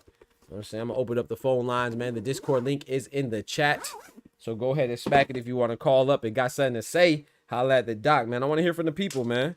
I want to hear from the people, man. And that's the beauty of having a membership, right? When you have the membership, you get more time to speak.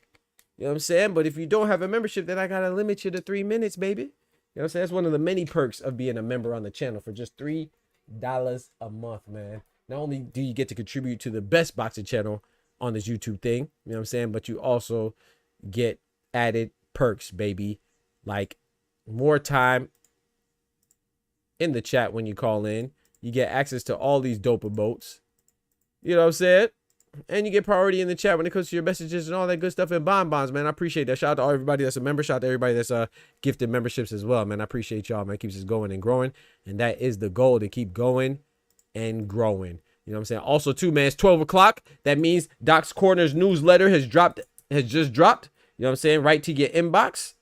Doc's Corner newsletter, weekly boxing newsletter, written by yours truly, Doc's Corner. Check out the link. It's in the chat. You know what I'm saying? All these journals and newsletters written by your boy every Wednesday at 12 p.m. Eastern Standard Time. Be there or be square, where you get real boxing talk, discussions, behind the scenes action, and a basic understanding of this beautiful sport that we love called boxing. Let me pull up my brother Thomas Hill in the building, man. What's good? What's good? What's good? My guy Thomas Hill. What's good, bro?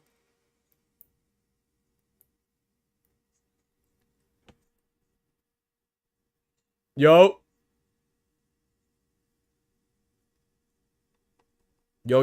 Thomas. Oh, I forgot, man. I got to press the damn button. I'm over here like the girl on Would you go Jackie Chan, Chris Tucker show? What you want, on Rush Hour? Press a button. Press the Blow button. everybody up. Press the button. Go on, press the button. I'm sitting here talking and I forgot I used to have it so that I didn't have to press the button, but I would always be in violation, so I had to cut that ish off. But yeah, man, just sitting here chilling, listening to you talk that talk, man. Appreciate you, bro. I appreciate you, man, bro. Like, I'm gonna be honest with you, there's very few people who can call stuff down the line.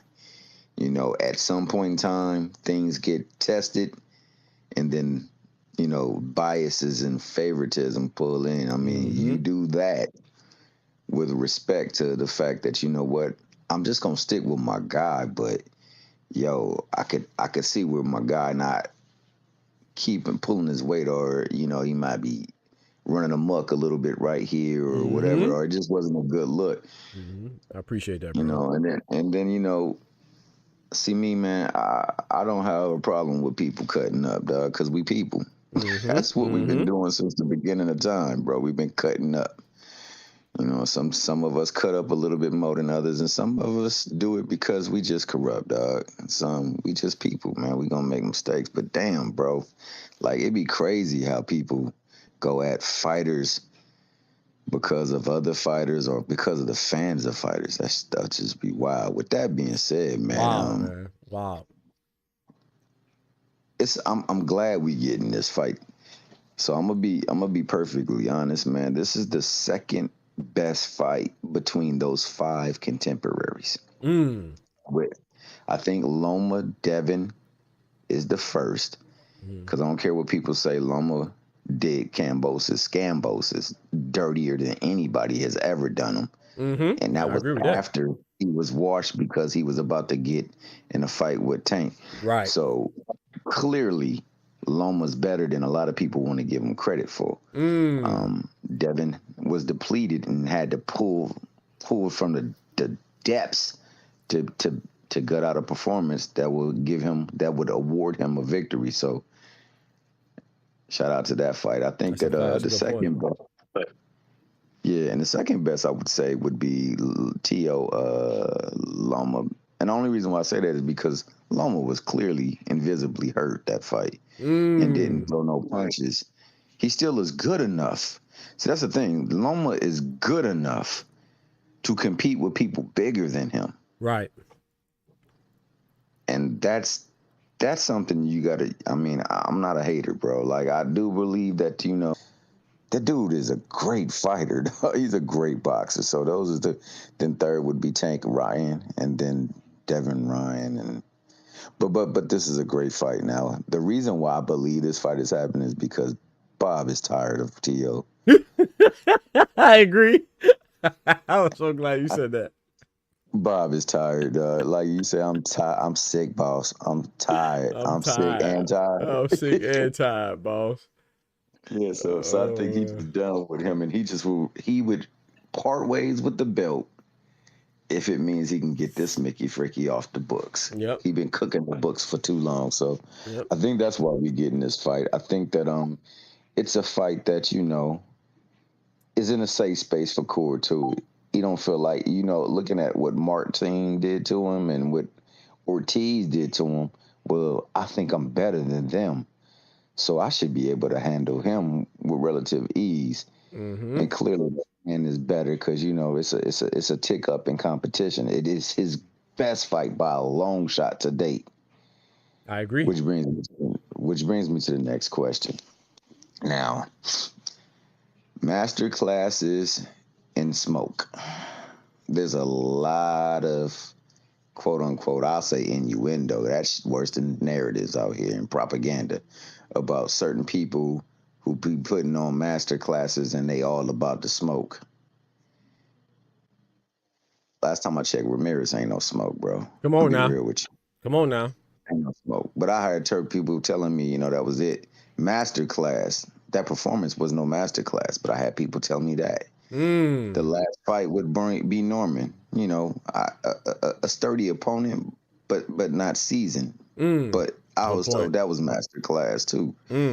Masterclass is freaking Floyd Mayweather Arturo Gotti. Hey, rest in peace, That Arturo is, Gotti. Talk to him. yeah, rough peace. That's a masterclass. Anything less than that is just a really good fight. And if it's even less than a really good fight, then it was a good fight.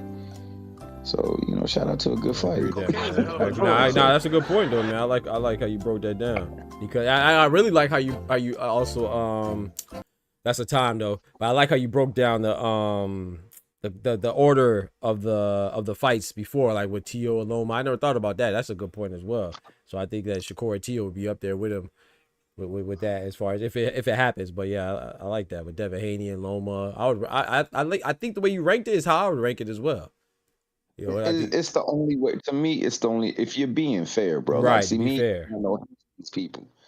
I'm truly impartial to people. Now, I rock with more people in the ring than I do outside the ring. That's not my concern. Right. But That part. I don't let anything or anyone deter me from what I see in that ring. Mm-hmm. And to be fair, like, I think that when we're talking skill, man, this dude, Loma, is a skilled fighter. So much so that he took apart somebody that people went tooth and nail, went 36 minutes of hell with. He gave him hell. Maxie Hughes. You know what I'm saying? And then the Australian kid, as of late, before, you could see that, Kambosos really just had one night. Sometimes you just get good on one night, and it's something that's to be commended. Yep. I commend him for that. But Loma, he's not in his level. He's not in Dev's level. I don't really believe he was on your boy's level, but he did take advantage of him at a good time. Mm-hmm. So, with that being said, this is a good fight. This is a fight that Tio could win, but in order for him to be, he has to be less emotional and more about his talent and what he does well. And then he has to know the thing about distance and timing, because that's where Shakur excels. Oh yeah, he ain't gonna beat him in that distance thing. He gonna have to try though. But yeah, man, I'm gonna get up Justin in here, man. But I appreciate you, Thomas, man. Always coming through with the facts, man. Shout out to my brother Thomas. You want me to put you back there with Oster, or? Yeah, you can put me back there with Oster. I got you. Gonna dismiss. Yes, sir. Shout out to my brother Thomas, man. Hey, but check this out though. I thought Thomas made some good points, as he usually does, right? I would say, I would add to that if this fight happens, that's the part where I think Tio's gonna struggle. I think Tio's gonna struggle trying to get over that master manipulation that Shakur does with range. Like, whether you like Shakur or not, he's a master of range, man.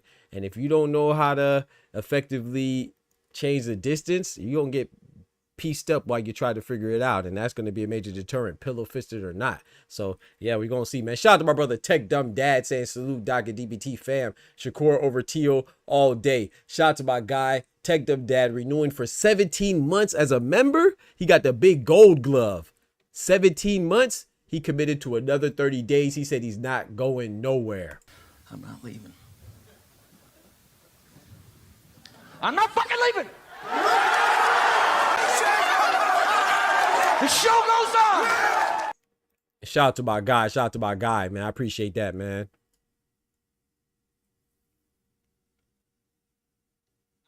Oh, I thought you said the sound is out. My guy, top of the morning to you too, average. Someone in the building, big member in the building.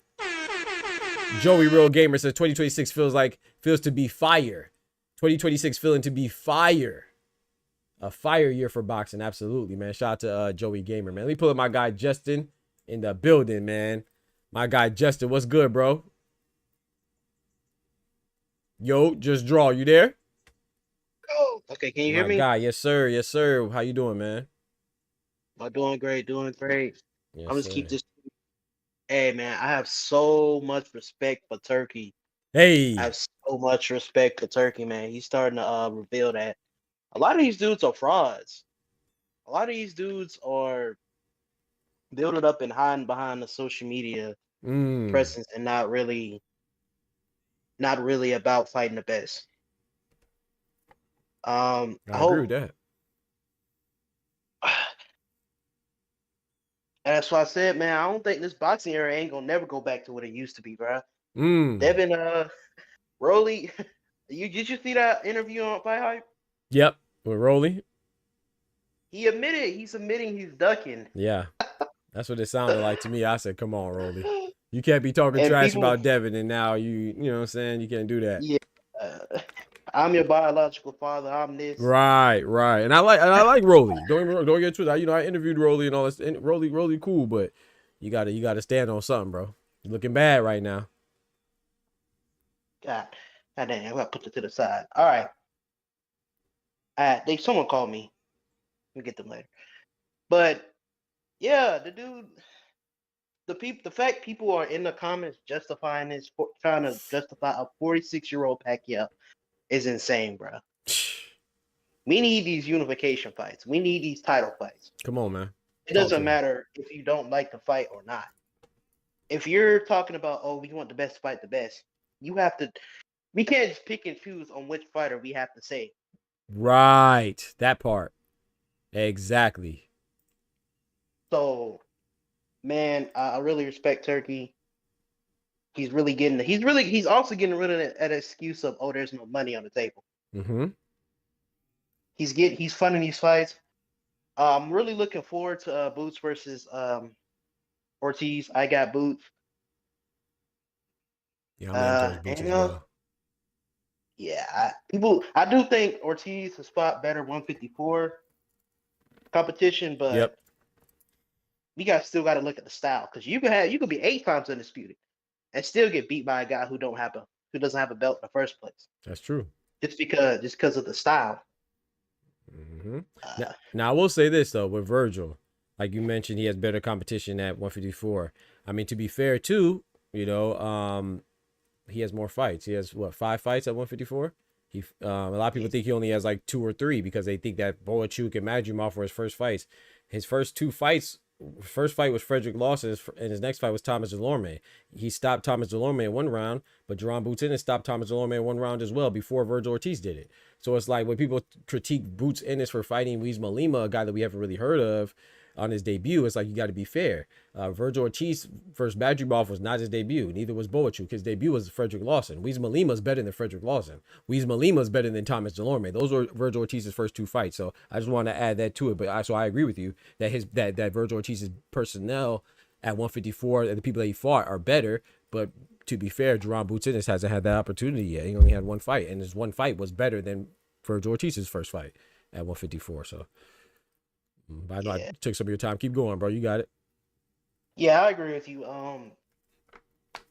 Lima, well, I can't say all that, but just the way the eye test with Boots is looking at 154 in his first debut, the fact that he made the weight very comfortably, he still got that speed, power, overall athleticism. I got Boots smoking everybody except maybe Fundora and Backrun. Okay. That's the only 2 fighters I think he can't beat. Oh, you don't think he could beat them? I don't think he can beat him. That's interesting. Yeah, I like Backrun as well, man. Backrun, to me, I always rank Backrun. People get mad at me, but Backrun, in my opinion, he's the number 1 guy at 154. That doesn't mean I don't think Boots could beat him, but I think it's a good fight. I have him ranked number 1. That's interesting. You're the first person I heard say that, so shout out to you. People usually tell me I'm crazy. Well, I don't think he's gonna be Backrun. But I think he has it's like 60. I got 60-40 Fundora. Okay. Yeah, 60-40 Fundora. Okay. And then Backrun is just, I don't think he's gonna beat him. I don't even think he's gonna fight him. I don't think he's gonna fight him. You don't think he's gonna fight him? He may not have to, man. You know, Josh Kelly might beat Backrun. You never know. Stylistically, I had Backrun beating Josh Kelly, but you know, stylistically, man, it's slick fighters. Slick fighters could stop that power, so we'll see. Yeah, I got Boots and Backrun in between 1 and 2. Okay. In my opinion. Okay. I respect it. People want to call me a hater, but I don't think Ortiz can. I think his best champion is Charlo, because he's been out for 2.5 years. Yeah, 2 years. We ain't seen him since Cinnamon got to him, man. 2023. I think Ortiz, I don't think he beating any of those guys except Charlo. That's his best win. I just don't see okay, there's the IQ. He doesn't have I don't see insane IQ. I see speed and power, but we all know boxing ain't about speed and power. So I just don't think he can really IQ wise keep up with these other champions. Not a test. It's the real Especially deal. Boots. I think Boots is gonna destroy that guy. Me.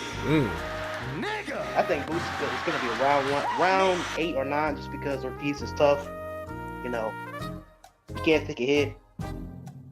But I think that switch hitting, that going in and out of stances, ring IQ, fast and twitchy jab, nah, it's too much for him. Too much for him? Okay, man. Shout out to you, Justin. Hey, I appreciate that, man. You know, finally somebody had my back with my background proclamation, man. But I appreciate you calling in, man. I'm gonna get to another caller. We got Oster in the back, bro. So I appreciate you, bro. You can always call in more than once, too. Don't think I just try to get everybody circulated so they can get their time in, man. I appreciate you, bro, for real. I'm gonna put you back with the other fellas. Yes, sir. Yeah, man. Shout out to him, bro. Like I said, hey, when I say Bakram is number 1, like I said, 154 to me has the most parity and the most depth. That's why I think it's the hottest division in boxing. However, I have to prioritize the belts, bro. I do think belts matter. So for me, it's very hard for me to put a guy that doesn't have a belt over a guy who does. So for me, the top 4 in there is Xander. Not in particular order, but the top 4 is Xander, Abbas Barao, Xander Zayas, Abbas Barao, Bakram Murtazaliev, and Sebastian Fundora. And if I had to order it, I would put Bakram number 1. And then to me, Vergil Ortiz and Boots are under those guys. But I do think if Boots fought Bakram, I would lean towards Boots winning. But if I'm ranking them, I'm ranking Bakram number 1. Just the way he destroyed Tim Tszyu. I know Sebastian Fundora already beat him at that time, but that was a controversial decision. And then, of course, Sebastian Fundora beat him again in their rematch. But, you know, Sebastian Fundora lost to Brian Mendoza. He got stopped. Abbas Barao is relatively unknown. He did beat Jonas Tellis. That was good for his WBA belt to eventually get elevated. And then who's the other guy? Xander Zayas, you know, he beat Jorge Garcia Perez, who's relatively unknown as well. And he's a little green. But I do think skill-wise, I think Xander Zayas has the highest ceiling skill-wise. But, yeah, I would have to put those champions. That's just how I roll with it. Shout out to Fredo. Fredo said Bakram got that IBF rehydration clause that contenders might not want to deal with. That is true, Fredo, but I'm not going. The reason why I don't care about that is because if it was somebody that had the IBF belt that they believe they could beat, they would go that route. You see what I'm saying? So yes, I do agree with that matters. That there's gonna be something that's gonna factor into their decision, but it shouldn't dictate your decision. Case in point, right?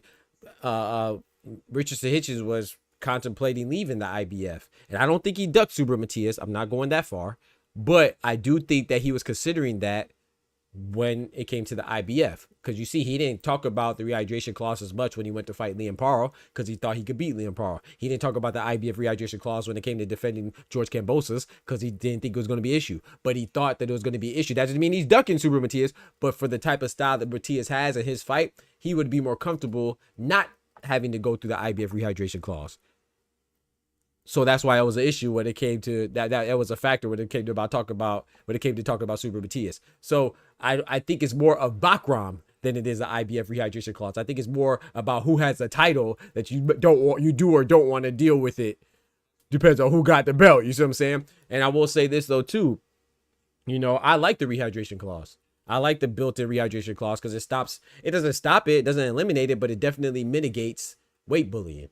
You see what I'm saying? Because I think weight bullying is a problem too. I don't really care for rehydration clauses implemented from fighters themselves, but at the same time, I get it. I don't gangbang against it because you don't want to have somebody coming in 25, 30 pounds above the weight limit on fight night just because they want to impose their physicality. Shout out to my guy, Joey Real Gamer. He said, it's still cinnamon over everybody. Talk to him. That's what I'm talking about. Hey, shout out. Hey, I might have to give Joey Real Gamer a mod. You see what he said, Oster?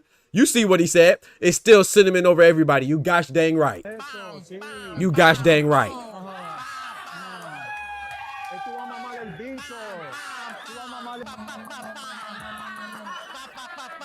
Shout out to my guy, Joey Real Gamer, man. Hold it down, Cinnamon. That's my guy.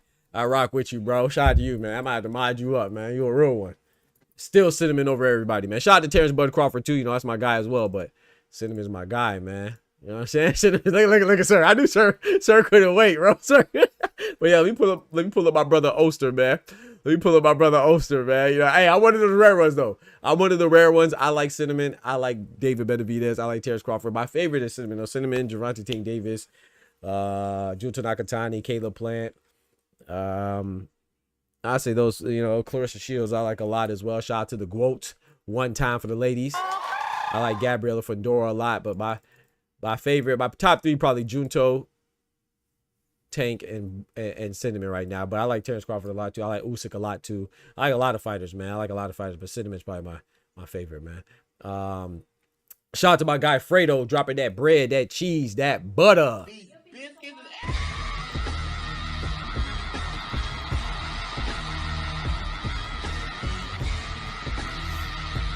Hey, check this out. Fredo asked a great question, chat. Shout out to Fredo. Fredo said, did Matias B sample come back negative? Okay, I have to answer this, right? The short answer is no. But let me elaborate. I like Subaru Matias. But Subaru Matias right now is full of shit. Unless the B sample is fresh, piping hot outside of the lab and those results just came back like 2 seconds ago. I have not seen any. Just because I haven't seen it doesn't mean it doesn't exist.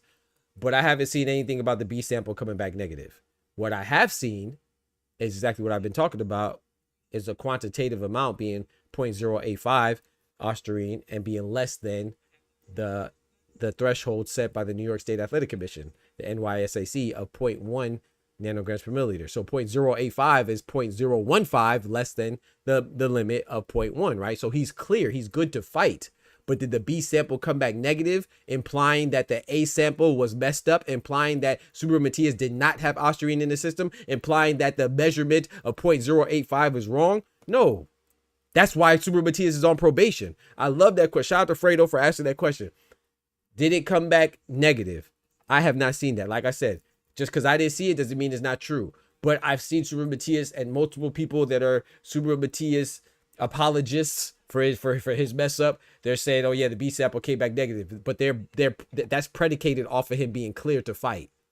Being cleared does not mean you're clean. I keep telling people that, right? So unless I haven't seen that the B sample came back. I've looked everywhere. I haven't seen it. I've looked high and low. What I think it is that Subaru Matias is trying to pull a Ryan Garcia. You know how Ryan Garcia said, oh, it's contamination. Oh, it was an ashwagandha. Oh, it was a NutriBio. Oh, it was Devin Haney's little brother's dream. Oh, it was a toothpaste. Oh, it was a scooter. It was Coach Scooter. It was all this other stuff. But he never proved that he did not have 6 nanograms per milliliter of ostarine in the system, which is 60 times the allowable limit of 0.1 nanograms per milliliter. So he was 60 times over the limit. He never proved that was a lie. So Subaru Matias is following the same blueprint, and he's not proving that the 0.085 nanograms per milliliter of ostarine didn't come from his body. That's where the sample came from. That's where the specimen came from, you know. So he was the host. So I don't even know what people are talking about. They're conflating things. Him being cleared to fight does not mean that he was clean. Him being cleared to fight does not mean he didn't test positive. It just means that the amount that was found in the system is lower than the allowable limit that they have in there. For example, if I like sometimes it probably is contamination. It could be contamination. I'm not saying it's not contamination, but even if it's contamination, that doesn't mean that he's negative. It just means that he didn't cheat intentionally. Those are not the same thing. Like, I don't, you know what I'm saying? So shout out to my brother Fredo. That's a great question, bro. And I'm getting hyped. I'm not getting hyped at you. I just see this everywhere. People talk about B. I have not seen any information regarding a B sample coming back negative. I have not seen it. But that doesn't mean it's not there. But I have actively looked for it. I haven't seen it yet. Maybe it comes out today. Maybe it comes out tomorrow. You know what I'm saying? But I see Subaru Matias talk about, and if you notice what he talks about, he doesn't say, oh, where you could go see it. He doesn't say VADA showed him that it was negative. He doesn't say none of that. He just says, oh, I can fight. So it's no, bro. That's not how it works. That's not how it works at all. But shout out to Matias though. But the people are easily fooled. I still like Matias. I don't dislike Matias, but I'm not gonna cap for nobody. Whether I like you or not, I'm not going to cap for you. No, it was in your system. So that's what it is. Shout out to my guy Pusilism. He says, what's the Matias controversy about? Thought he cleared whatever thresholds there for. Exactly. He's cleared. But people are trying to say that he's clean. No, clean does not equal clear. Clear does not equal clean. He's cleared to fight because it's under the threshold of, that's why they give measurements. So I want to say this for people to shout to you. Hey, no problem, Fredo. Thanks for the question. I love that question.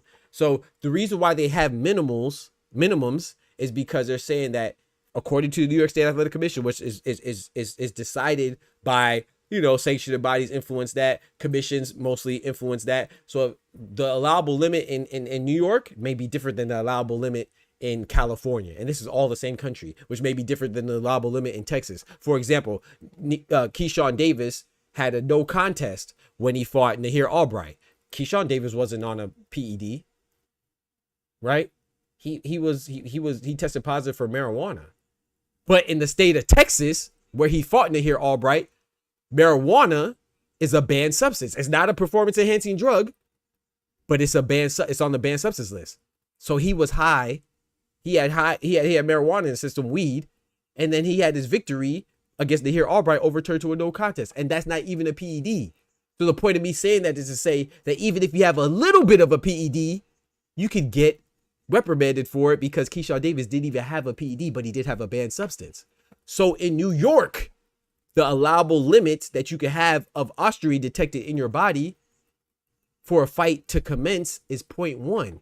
Subra Matias had ostarine at 0.085, which is less than 0.1. That's why he's allowed to fight. He's not allowed to fight because he didn't have it in his system. He had it in his system to the amount of 0.085. Amount of what? Ostarine.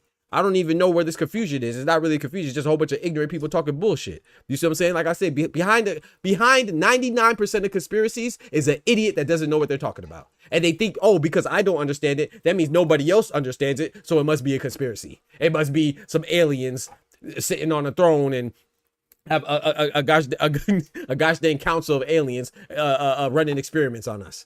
Because they can't explain it. No, bitch, you're just dumb and uneducated and ignorant to the topic that you have the audacity to still discuss. Don't discuss. It's okay. I don't know everything. But if I don't know something, I'll tell you I don't know. Like, for example, if Fredo asked me that question, I have not seen a B sample come back negative. That does not mean that it doesn't exist. I have not seen it yet. So when I see it, I'll let you know. So that's why I love that question, because a lot of people are conflating these two ideas. He's cleared to fight because he didn't have that much in his system, but he still had it in his system. And I almost forgot to say this. Some places, like in the UK, like the BBBFC, they handle things differently, right? Some methods of losing weight are illegal. That's why Chris Eubank was fined when he fought Conor Benn the first time, because he implemented a weight cut methodology that was illegal and deemed as unsafe for boxers to practice under the BBBFC, which is the British Board of Boxing Control. British Boxing Board of Control, excuse me. So that's why he was fined. Some places don't care how you do your weight cut as long as you make the weight, right? And so with the ostarine, some places, if you have any detected at all, the fight will be canceled. But in New York, they have an allowable limit because of the New York State Athletic Commission. They feel like anything under 0.1 nanograms per milliliter is inconsequential, meaning it will not impact your performance. It's not influential to your performance. That's why whatever scientists and whatever committee they have to determine these things, that's why they're important. Because these guys and girls, they study these things, so they know that, or whatever they determine as this being inconsequential is not enough to really influence your performance. It's like when you have salt, right? Let's compare it to something we're all accustomed to, right? It's like salt. If I put a grain of salt in some rice, is the rice going to be salty? No. But does that mean that the salt is not present in the rice? No, it is. It's just a small amount that your taste buds won't detect. But if I put a lot of salt, then the rice will become salty. They both have salt in it. It's just one I can taste and one I can't. Does that mean salt isn't present? That's what they're saying with Subra Matias. It's not that the ostarine is not there. It's just that it's not there to amount to where it's going to change the out. You're going to detect it in their performance. That's what they deemed. It's really simple. It's just people complicate shit when they don't understand stuff because they're dumb. Shout out to my guy Clone, dropping that bread, that cheese, that butter.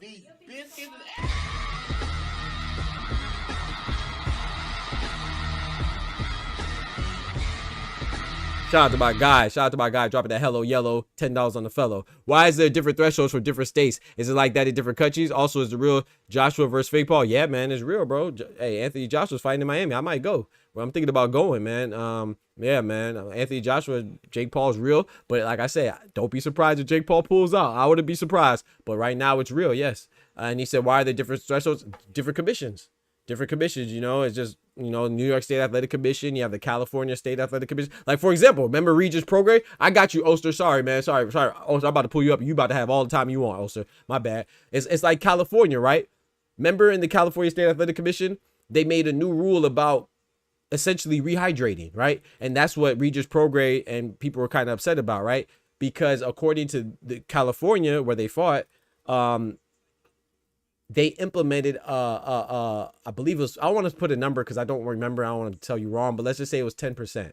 I think it was 15% actually, but don't quote me. But anyway, you could rehydrate to a certain limit. So the fight was at 140. I think Devin Haney rehydrated to 168. And I believe when you account for that percentage that they don't let you surpass, I think the limit was 165. So there was a big old controversy, I don't know if you remember, between Devin Haney and Regis Prograis because they said that he exceeded the rehydration limit that California enforces, right? Even though it was a new rule.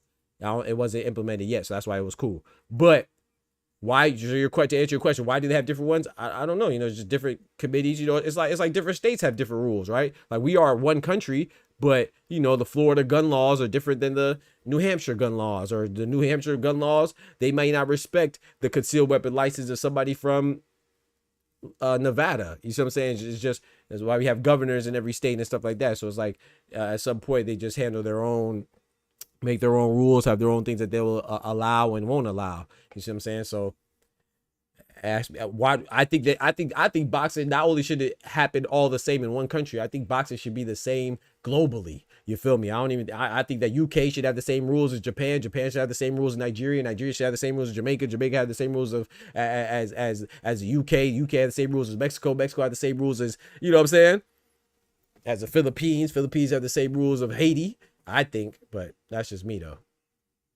But yeah, man, shout out to y'all, man. Let me pull up my brother Oster, man. Then my brother Oster Cook, man. Shout out to McClone. That's a great question as well, though, bro. But yeah, the Jake Paul and Anthony Joshua is real. Shout out to my brother Oster, man. OGO in the building, man. What's popping with you, Doc? Man, appreciate your patience, man. That's why I rock with you, bro. Shout out to you, man. What's popping, man? Yeah, thank you for your patience, man. I know you be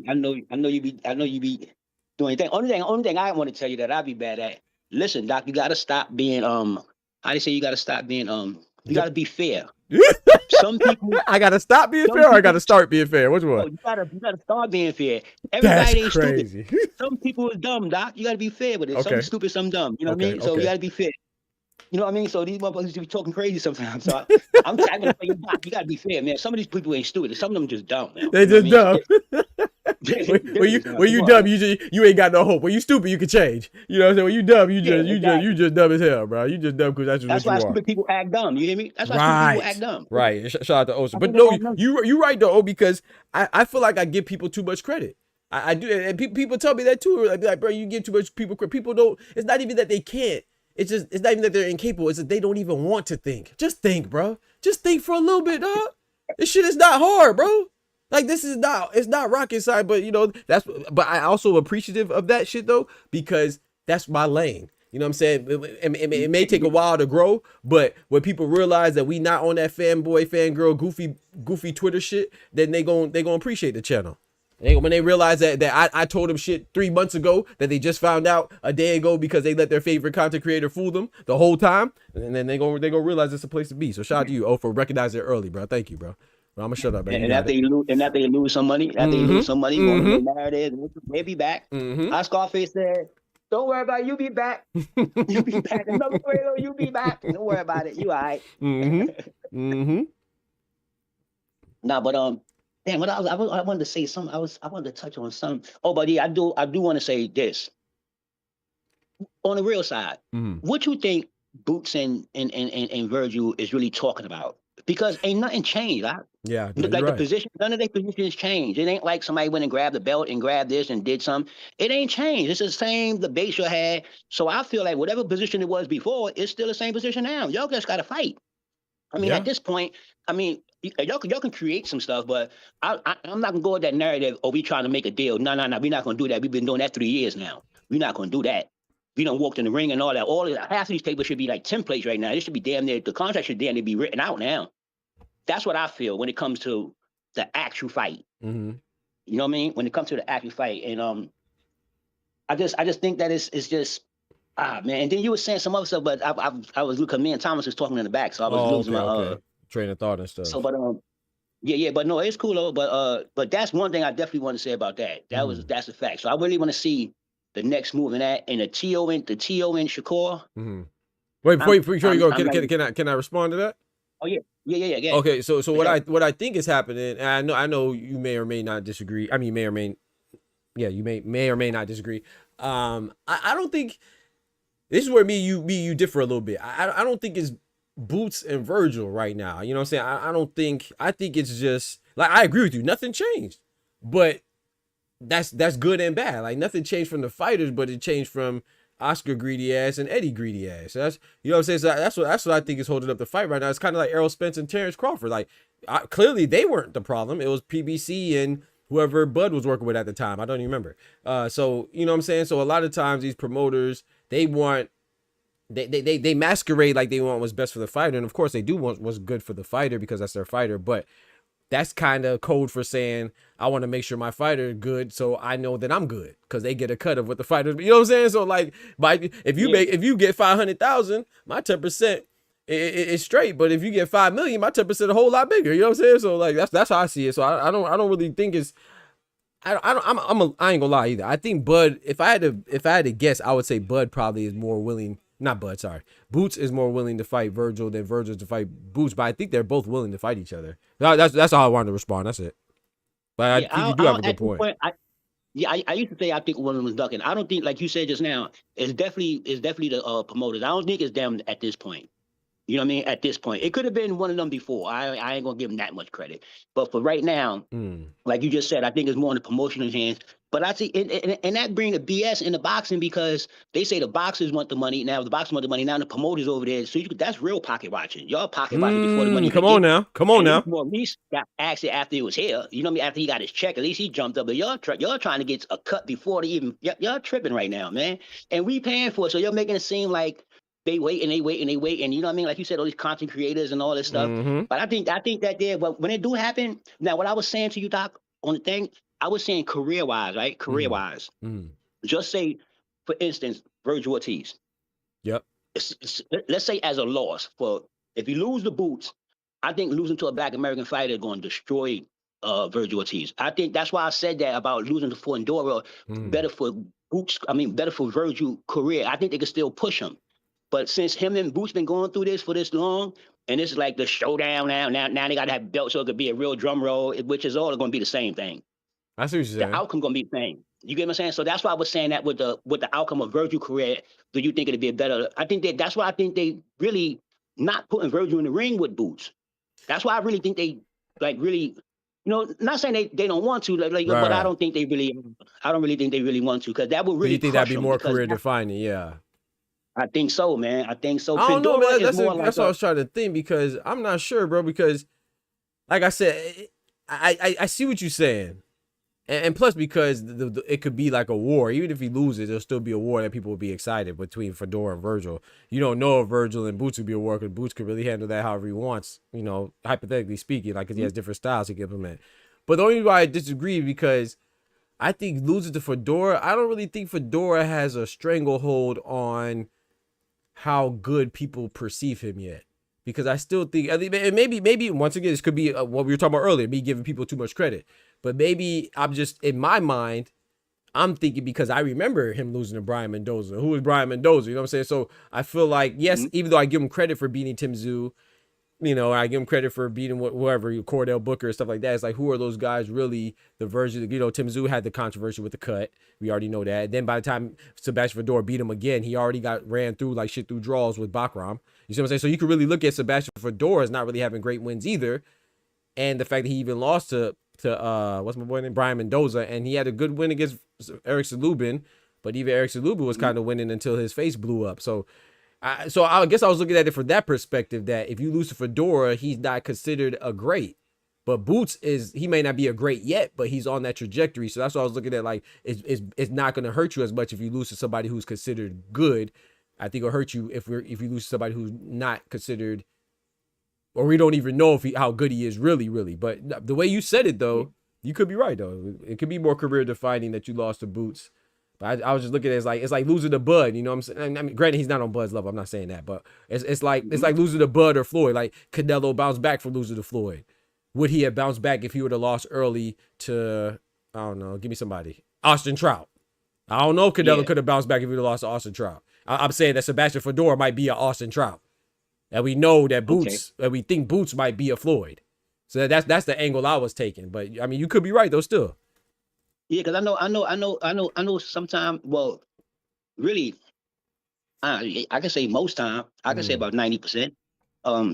Certain fights is a pivot in your career, because they be built up like, you know, like say if Manny and Pacquiao fought when they first wanted them to fight, that probably would have pivot one of their career, because they both at that you know, that 1 and 2. Yeah, that 1 and 2. Half of the world think one, half of the world think you won.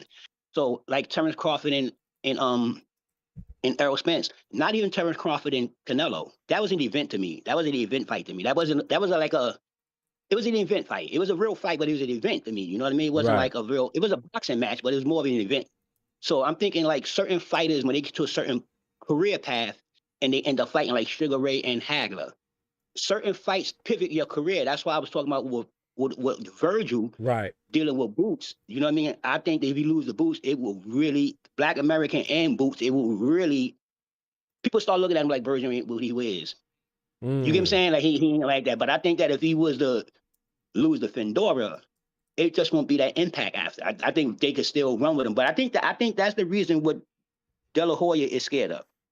I feel that. That's what you're saying. That's a good point, though. Yeah, and they're around the same time. Like, even with Floyd and Canelo, you know, it's easier to bounce back when the guy you lost is no longer active. Like, he lost to an older guy, which I'm not saying that's good. You could say, oh, he lost to an older guy, but at the same time, it's like, okay, Floyd is gone now. But with Boots and Vergil, Boots gonna be around as long as Vergil. They same age. So now you have a guy. I see what you're saying. Yeah, it's like, hey, you know, you still lost to Vergil. So I see what you're saying.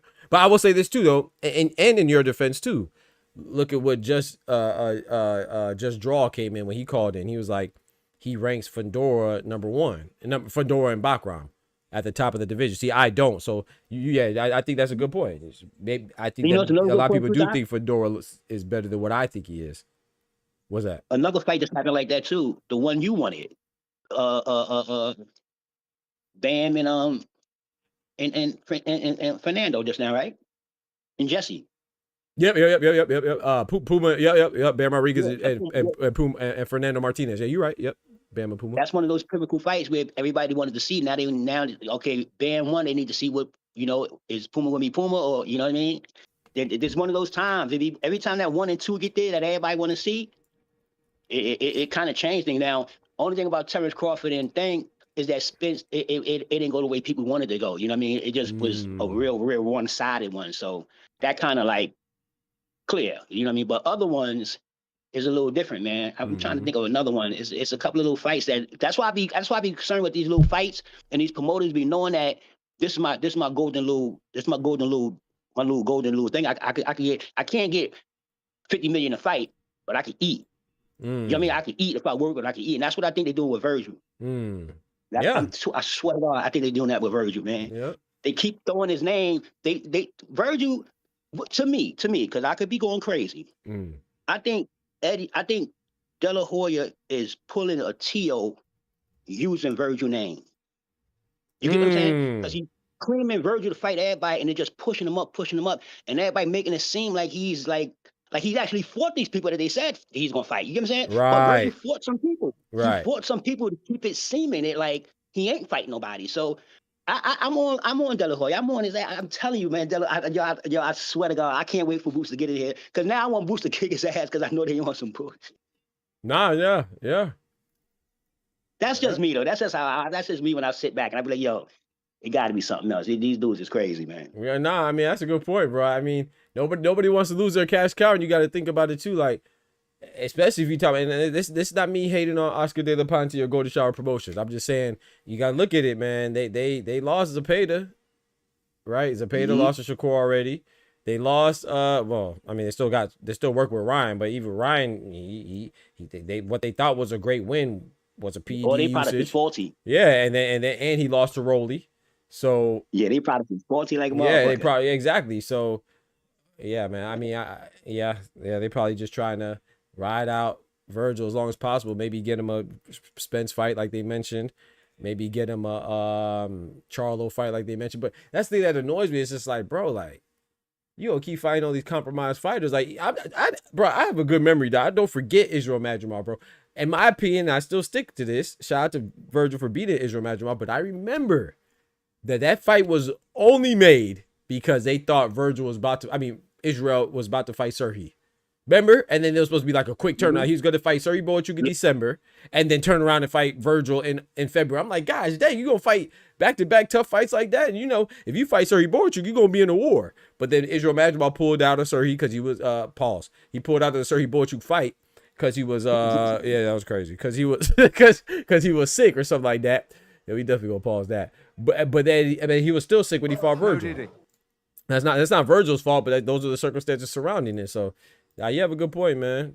I don't know. Something to think about. Something to think about. Something to make you something. But I tell you, I bring my Inspector Gadget out every time they do it. Oh, shout out to Kendrick. I forgot about Munguia. Jaime Munguia popped too, and he got knocked. He got knocked out by Bruno Saras, a guy who had 4 KOs. He was undefeated, but nobody knew about Brunello. He knocked out in his hometown, not just the home country, hometown of Tijuana. Went to Tijuana and knocked him smooth out. And then when he got the bounce back win, he popped dirty. So yeah, that was another. Granted, he went to top rank. Whoa. To be fair, he went to top rank though. He was still affiliated with Golden Boy, but he just left and went to top rank. When that happened. Yeah, let me ask you a question, Doc. Yep. Let me ask you a question. Is it weird? So you say they got a limit for, is it PEDs or a certain PED? So it's different. PEDs? It's everything. So for example, I don't know if you remember what Artur Beterbiev. Remember he popped for he had a ATF, he didn't pop. Let me hold on. He had a ATF, which is an atypical finding, and it was in regards to testosterone because they measured his levels and. Testosterone is in the human body, like creatine. So your body naturally produces that. But on this day when he was testing, one of his samples came back a little elevated, but it wasn't above the threshold, so it wasn't a full alarm blaze. That's why when Eddie Hearn and Callum Smith came out and talked about it, they're like, hold on, you might have violated, could have got sued because that damages your reputation based off something that's not concrete yet. Atypical finding is inconclusive. That's exactly what it is. That's the difference between a typical finding and an adverse analytical finding. Adverse analytical finding means you tested positive for something. That's what Subra Matias has. That's what Ryan Garcia has. That's what Joseph Parker has, and everybody else tests positive. Artur Beterbiev, atypical finding just means that your levels might be a little high. Sometimes if you go in the morning, you might have higher levels than you do in the afternoon or in the evening or go to sleep. You know what I'm saying? So like even your heart rate changes. So so that changes with that. And the reason why they have different levels is because some things are more effective, more potent, just different compositions than others. So the testosterone, I don't know, I'm just spitballing now, but the New York State Athletic Commission, I don't know what their measurement for testosterone is, but I'm sure it's not the same as ostarine. So so different there's different substances for different things and there's different types. So they'll have different levels. You know what I'm saying? So the New York State Athletic Commission's limit for ostarine might be 0.1 nanograms per milliliter, but then their limit for meldonium might be something else. Creatine might be something else. Testosterone might be something else. But they do have limits for it though. So that's a great question. So they will have a limit for it, but it might be different. That's why I was bugging. I was like, I said they got a limit, so. And I'm trying to get the cause of the limit is maybe for whatever, like they say, like it's just slipping you. So at this point, like say because when it comes to toxicology reports, they have traces. So traces is like what you said. What you said the second one was not ATF. It was AAF, the adverse analytical finding. So is that like collaboration like with traces? When you take toxicology.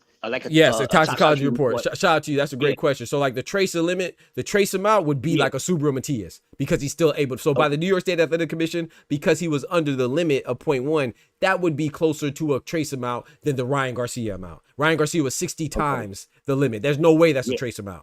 So he had an ass load. Exactly. He had an ass load of Austrian in the system. So it's like you being around weed and you smoking weed. Come on now. Come on now. Come on now. And I'm gonna show you this. That was a great question. So I'm about to pull up the New York State Athletic Commission's limits for different substances so we can see it. And let me see if I could show. So there are different. So for example, Enbosarm, which is Austrine. Let me pull it out. I just want to make sure they don't show any of my information, like my email and all that stuff. Okay. I don't know if y'all can see this on the stream. I mean, I don't know if you can read it, but Enbosarm right here, which is Austrine, 0.1 nanograms per milliliter, right? Then you go up, right? You go up to Trenbolone. Their limit there is 0.2 nanograms per milliliter. Testosterone has to be a ratio of greater than 4. Abnormal when it's a ratio greater than 4. See what I'm saying? So there's different limits depending on what it is. Zeranol. It's only abnormal if its level is greater than 1 nanograms per milliliter. So for Austrine is 0.1. Zeranol is 1. So it depends on what it is. They have a whole. That's why I said, bro. That's why I say like. And I know people think that I talk so, Like if you could send it to me in Discord. Like, I got you for sure. So like when I talk about these things, and I know I'm a YouTuber, right? But shout out to my brother Oster. So I always salute those that rock with me and Kendrick and everybody else, Thomas, everything, because y'all really, bro. I don't just look at this shit and then just make an assumption or make an assessment based on who I like or don't like, bro. I really be reading this shit, bro. Like I read the WBO rule books. I read the WBC, WBA. That's how I know when they could do certain things depending on what section and body. Like I don't know everything, but if I don't know something, I will tell you. And if I want to know something, bitch, I'm gonna look into it. So this is like so when I say something, I'm not saying something because I do or don't like Subaru Matias. Fuck Subaru Matias, no disrespect. I like Subaru Matias as a fighter, but fuck him. I don't care. I don't care if he's a clean fighter or not. I just like boxing, so I'm gonna talk about it. I'm not best friends with Subaru Matias. I don't care about Subaru Matias. Fuck Gervonta too. I don't. If he did, I like Gervonta as a fighter. If he beat on that girl, hey, you got to get what the law says. I like these fighters as fighters, bro. I don't like them because I want to hold hands and go frolicking through the woods with them. I'm not best friends with them. Y'all motherfuckers be weird. Y'all want these people to impregnate you. Like I don't have any type of allegiance or affiliation with any of these fighters. I like certain fighters more than others based on my preferences on how they fight. But I don't dislike these guys like I wish bad on Subaru Matias or I wish bad on Joseph Parker. Bitch, they tested positive, so I'm gonna report on it. You know what I'm saying? It is what it is. They should get mad at themselves. Don't get mad at me. But shout out to my brother Osa. That's a great question though, man. Shout out to you. Thank you. I'm about to send it to you right now. Yeah, that's how I be though, Doc. I mean, shit. Yeah, they be mad at you because you report something like I'm the one that sabotaged the motherfuckers. I ain't give them the Austrian. Yo, when I be talking, that's why I be talking. I be like, yo, y'all be acting like I walk past. You know how my boy Schofield said, you act like I walk past and rub somebody's arm. You feel me? Y'all said that. This is what y'all did, man. Right. Y'all be up here saying what y'all saying, doing what y'all doing, and you always got something to say about something that only you can do, unless you irresponsible. That's the only thing with that. Unless you're irresponsible, you can only do this. Nobody can do this. So if somebody stick a needle in you, you like, you ain't supposed to get a needle stuck. If they give you a burger, you supposed to look at it. You're a professional fighter. Right. Nobody want to hear. Nobody want to hear all that. You know what you eat. You know when you got a shit, right? You know when you got to sign that check. I bet that. I bet you got all the shit together when you get that check. Come on now. You're making all these deals, everything together. I bet everything together. Your mind right, everything right. But when I ask you, yo, you probably a little something, you get real stupid. You hear me? You feel me? Shout to close said, damn, y'all got Doc mad. He said motherfuckers on the TH. Oh, he big man. All right, man. I'm just saying, like even when I came up with a video about Clarissa Shields, he was like, oh, you just like Clarissa Shields. Yeah, I like Clarissa Shields as a fighter. But I'm gonna pay attention to the Layla Ali situation. I'm gonna call it what it is. That don't mean I don't like Layla Ali either. I like them both, but if I see something, I'm gonna say. Now, I'm not saying that everything I say is right, but what I'm saying is that at least give me the benefit of the doubt. Like my brother Osa, we could disagree on Shakur, Bud, Devin Haney, all that. My brother Ty, you know what I'm saying? But fuck Devin Haney. I don't care. But I'm not defending Devin Haney because I want Devin Haney to be my best friend. I'm defending him because he's a boxer and he was done dirty, and I'm aware of it. So I'm going to call it out because Ryan Garcia cheated, because you have dickheads like, gosh dang, Max Kellerman or Douglas Fisher or whoever else, Todd Grisham and whoever else on the Zone or Ring Magazine platforms, that they conveniently omit the fact that the guy came in overweight. It was on PEDs when they recall that fight. I'm not saying that you have to say it every time you greet Ryan Garcia. Hey, racist, cheater, overweight, weight bully, PED popper. You don't have to do that. But if you're going to discuss the fight, how dare you? It should be criminal, really. It's criminal to recount that fight and not mention a big part of that fight. The fight was a no contest. The fight was a no contest because one of the guys cheated and came in overweight. It's like talking about Keyshawn Davis's performance against Nair Albright and you don't mention that that's a no contest. You don't see that anywhere. It's like talking. Do they talk about Galalia fight without mentioning Francisco Rodriguez? Hell, Miguel. My bad. Oh, I'm gonna let you go. Miguel Cotto. When's the last time you hear somebody talk about Miguel Cotto and Margarito and they don't mention Margarito had plaster Paris in his raps? And you know what's crazy about that? Oh, they never proved Margarito had plaster Paris in his raps. We just think he cheated Cotto. It was never proven he cheated Cotto. These are facts. He got cheated. When did he get caught cheating? When the late great Nazim Richardson found out Margarito had the hardening shit in his raps. Richardson doesn't train Miguel Cotto. Richardson trained Sugar Shane Mosley. The only fight Margarito got caught cheating was in Sugar Shane Mosley. But because you like Miguel Cotto, you make it seem like Margarito definitively cheated Cotto. I think he cheated Cotto, but I think he cheated. And this is my point that I'm making. Watch how I bring it around. We know Ryan Garcia cheated Devin Haney. We don't think. We know. We know by 60 times the allowable limit of Austria. We know what he cheated him with. We know how he cheated him. We know when he cheated him. We know what substance he cheated him with. But people question that. But nobody questions when Margarito cheated Cotto. Come on, bro. It's because you like or don't like somebody, bro. It's crazy. The bigger question with that, Doc, the bigger question is that I don't even understand about the Ryan and Garcia and Devin Haney fight. I don't understand why they talk about Devin Haney. I don't know why they even talk about Devin Haney. I don't know why they bring it. If they should bring his name up, they should only say he got cheated. That's the only thing. They shouldn't talk about no performance. They should talk about nothing because Ryan Garcia popped 4 PEDs and the world knows it. So that should shut everything down. Come on now. Anybody talk about Devin, when it comes to Devin and Ryan, I already know the type of shit you on. You already know. That's why I'll be like, yeah, okay. You already know, bro. You got me talking about somebody that got cheated by the cheater. Come on now. Not the last fight. This fight. Not the previous fight. Come on now. Find out a month later. Come on now. I'm talking about this fight. Come on now. The same fight. In the system. Y'all got to talk about the one that got cheated. Come on now. It's crazy. Come on, bro. And the crazy part is they'll make it seem like you know because you've been in the channel. Kendrick knows, bro. I'm saying this and I bet on Ryan Garcia. I liked Ryan Garcia more than I like Devin Haney, but I'm not anybody's groupie, bro. I earned money, you know. I earned money that night because by the time it came around, the statute was already done to where they couldn't take the money back.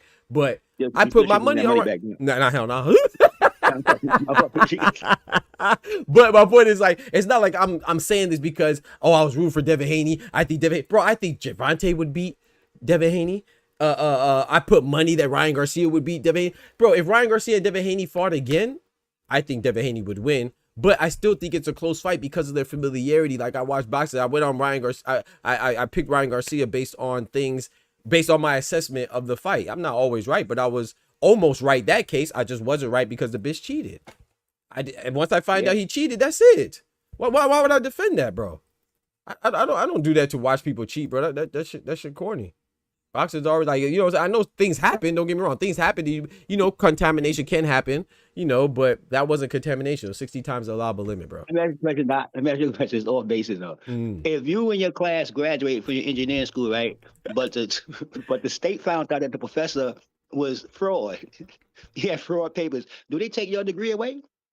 That's a good question. I don't think so because, so for example, the reason why I say I don't think so, no, I would say no, because that would just be for one class, right? Because yeah, you know, and the curriculum is going to be more than one class, so you know what I'm saying. So that might they may do something with you in regards to that one class that was part of the curriculum for you to get your degree, but the university gets accreditation. Now, if you ask me about the university, which is a very valid question because universities do lose their accreditation and they do have their accreditation. If I graduated from a university that lost its accreditation, my degree is still valid because it was accredited at the time. But bingo. But like you said though, people gonna look at you funny because your degree it has that big ass, it has that university stamped on your degree. So people gonna look at you like, oh well, hold on, man, your shit might be, even though you didn't do anything wrong, they gonna look at you funny. Like, and I think that to a certain extent it kind of should, but you know, sometimes there be politics with that accreditation stuff too, though. But now, I'm glad you said that because that correlates exactly what's going on with Ryan Garcia. Yes, and it Devin does. Haney. That was a great point. You get what I'm saying? Exactly the way you said it. That's why I'm saying I don't understand it, because we know how it go. We know how it goes. You get what I'm saying? We know how it go, but that's why I asked you that question, because everything you said is exactly what's going on with Devin Haney and Ryan Garcia. Come on now. On a whole nother different industry. You know what I mean? Come on now. So you know you can call bullshit when you see it. If it's going on over here and over there, then it's bullshit. It's bullshit, bro. It's bullshit. It is what it is, man. Yep. Yeah. But so like, for example, if I'm, let's say, like, just hypothetically speaking, I'm going to university and my last year I'm getting my degree and they lose that accreditation that year, bitch, my shit is not valid. As far, well, it's not from an accredited university. So, and that, like you said, it's exactly what happened with Ryan Garcia. He cheated and then they filed it in that, so that fight should not be valid. So that's a great point. Bingo. It should not be valid. Bingo. Yeah, so it should be off the records and everything. Bro, I'm not gonna lie to you. I don't even think they should count no contest. I don't even think they should tally no contest. I'm gonna be honest with you. It should be gone. It should just be gone. Right? They should wipe it out. It should be gone. Well, which, to be fair, they don't. You know, it's win, lose, or draw. But some of them will count the no contest too. And but if you look it up on like something like BoxRec, it is there. So I agree. I think it should just be gone. I agree. Everything. It shouldn't even. Yeah. Definitely get caught. Did Lance all his shit was? I know they took all his medals, but all his accolades and everything was gone. Right? Yeah, that's what they said. But I don't know. Like, I'm gonna be honest, I never went back and looked at, like, you know, I didn't follow cycling like that, so I didn't go back and look at the races to see if they still have him as number one, or they just erased him and then booted everybody up one placement. Like, the second goes to first. I don't know how that worked, but I would assume that's how it works. I know if I got a silver medal, that bitch got a gold, and he disqualified. Bitch, you better upgrade me. You better upgrade me like gosh dang Beyonce. You know what I'm talking about? It ain't like your man Mauricio, who just want to take the little belt, but I'm still a champion. You want to take a little belt like a little hoe. You feel me? I'm still a champion. That's a whole real hoe. That's a real girl move. I'm telling you, give me my shit back from you. Come on now. Shout out to my brother Bodega Ty in the building. He said, Ty said, I told my bitch I ain't cheat. It was just a little bit of poom poom. She ain't even give me all the mouth, so I ain't cheat. Come on now.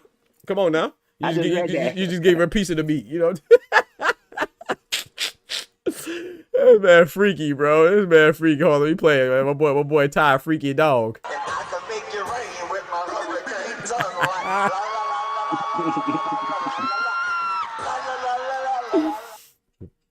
Just gave it a piece of the tongue, huh? Y'all been supposed to handle that wreck already. But yeah, man, like I said, so it's not, and when I say F those five, I'm not saying F like, I mean, I guess you can't really say F without being mean-spirited, but I don't mean it like that. I'm saying that I don't care. I'm not thinking about them outside of the boxing space. You see what I'm saying? Like, I root for them in boxing. I like Errol Spence. I like Canelo. I like Bud. But outside of boxing, it's like, you know, they humans, you know, and do their thing. I'm not, if they did something wrong, they did something wrong, man. It's out of my jurisdiction. But when it comes to this boxing shit, since I follow, I'm going to speak on it. You know what I'm saying? So it's like, bro, I'm not that type of, bro. I remember Ray Allen's my favorite basketball player. I remember this may not be good. You know, I'm not saying this to brag or anything or saying this in a good way, but I went to a Seattle Storm game and he was there. And like during like halftime, a lot of people were going to get his autograph and stuff. I like he's my favorite player, but I ain't going all the way down there to get no freak autograph. Like, it ain't that serious to me. Like, you feel me? Like, bro, I don't care. Like, I don't care that much. Like, when you on the court, bro, I'm rooting for you. I'm not going out there to wait in line and then mess around. I don't wait about for like 4 or 5 people. I walk down this way and then you turn around and you don't even want to give me the autograph. Now I'm gonna be mad at you, like, cause you know, which I wouldn't be mad at him. I did all this, and you feel me? So nah, bro, I'm not. I like T.I. as a rapper. I don't want to meet T.I.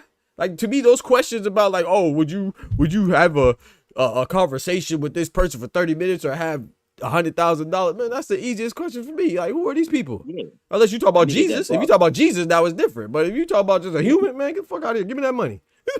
Let me get that. Why Let me get that. I need to talk to you for, man? I can listen to all your albums, I've trap music. The guys think I'm serious. To if I want to talk to you, you know, been listening to this long. You feel me? I'm good. Shit.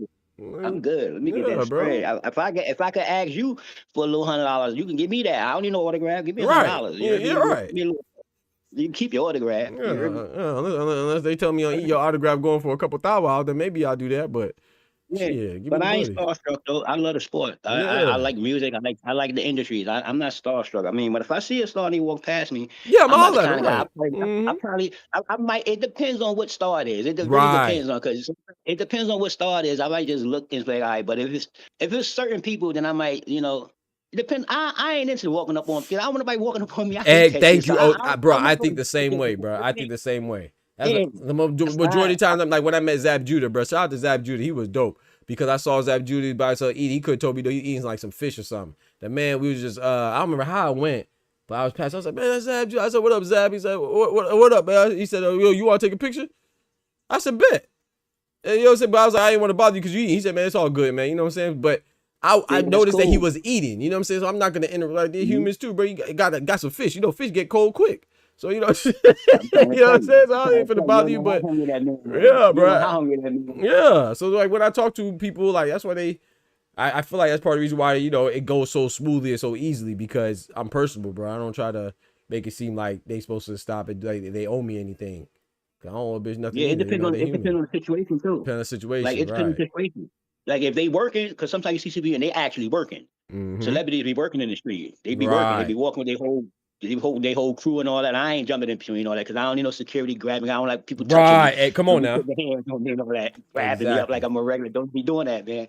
And so, but if it's like a social, like you walking past, he's sitting in an outside restaurant. It's more social. And you look at him, he look at you, and he give you the look like, I ain't being bothered. I'll be like, oh shit, what up, Jab? You feel me? Exactly. I'm gonna respect. You look at me crazy. I'm gonna keep walking. You a boxer. You ain't gonna kick my ass out. I'm gonna keep walking. You look at me crazy. Yeah. That's all the fighters, the people I met, like whether it's whatever type of celebrity it is, bro. I try to treat people how you want to be treated, bro. I ain't gonna be flocking all over them. Hell no. Yeah. You gotta invite me. That's what I'm saying. You got to invite me. I ain't knocking on nobody's door. You got to invite the kid. Yeah. You got to invite the kid. I'm busy anyway. You know what I mean? So you invite the kid. I'm busy anyway, but I might slide and come through. Yes, sir. Let me pull up. You mind if I pull up Mr. Thomas? He in the back still. Yeah, come on. Yeah, without a doubt. I just wanted you to get your time off, man. You waited patiently, but I appreciate it. Y'all watching this? Y'all watching the press conference? It's on right now. Teofimo's walking out right now. I wanted to say this while I get the time while they walking out and introducing and doing all the pageantry and all that good stuff. At no point ever in Pacquiao's career would he have given Floyd a better fight than the night that he fought Floyd. Talk to him. I'm sorry. You don't think so? At no point in time. So if you go further back, bad shoulder or not, I don't care what it was.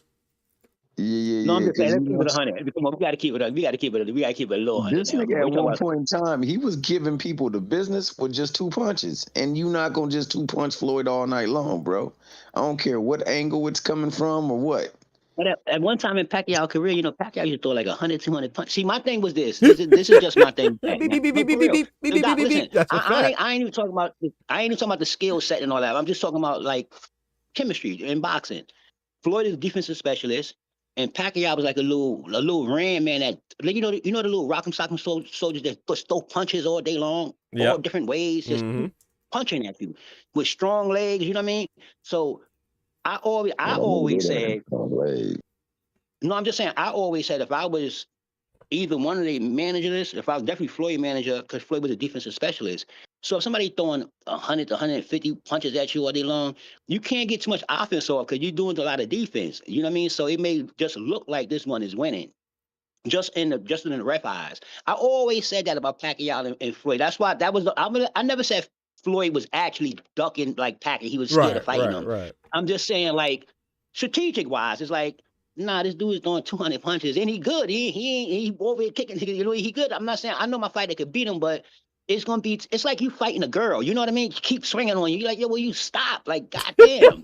But see, And that's how Pacquiao was, though. Yeah. but people, Thomas is saying, I think like, you could throw all them punches against who was he doing to? You know what I'm saying? Maybe he threw 2 punches at the same time against Joshua Clottey because Clottey was just sitting there in the high guard. You know, Floyd gonna pick you apart, man. I think that it could work against you against certain people. So you throw all them punches if you want, like you said, like a girl. Not comparing Pacquiao to a girl, but let's just say somebody who's just throwing crazy punches, undisciplined, man. You gonna eat that up with the gaps.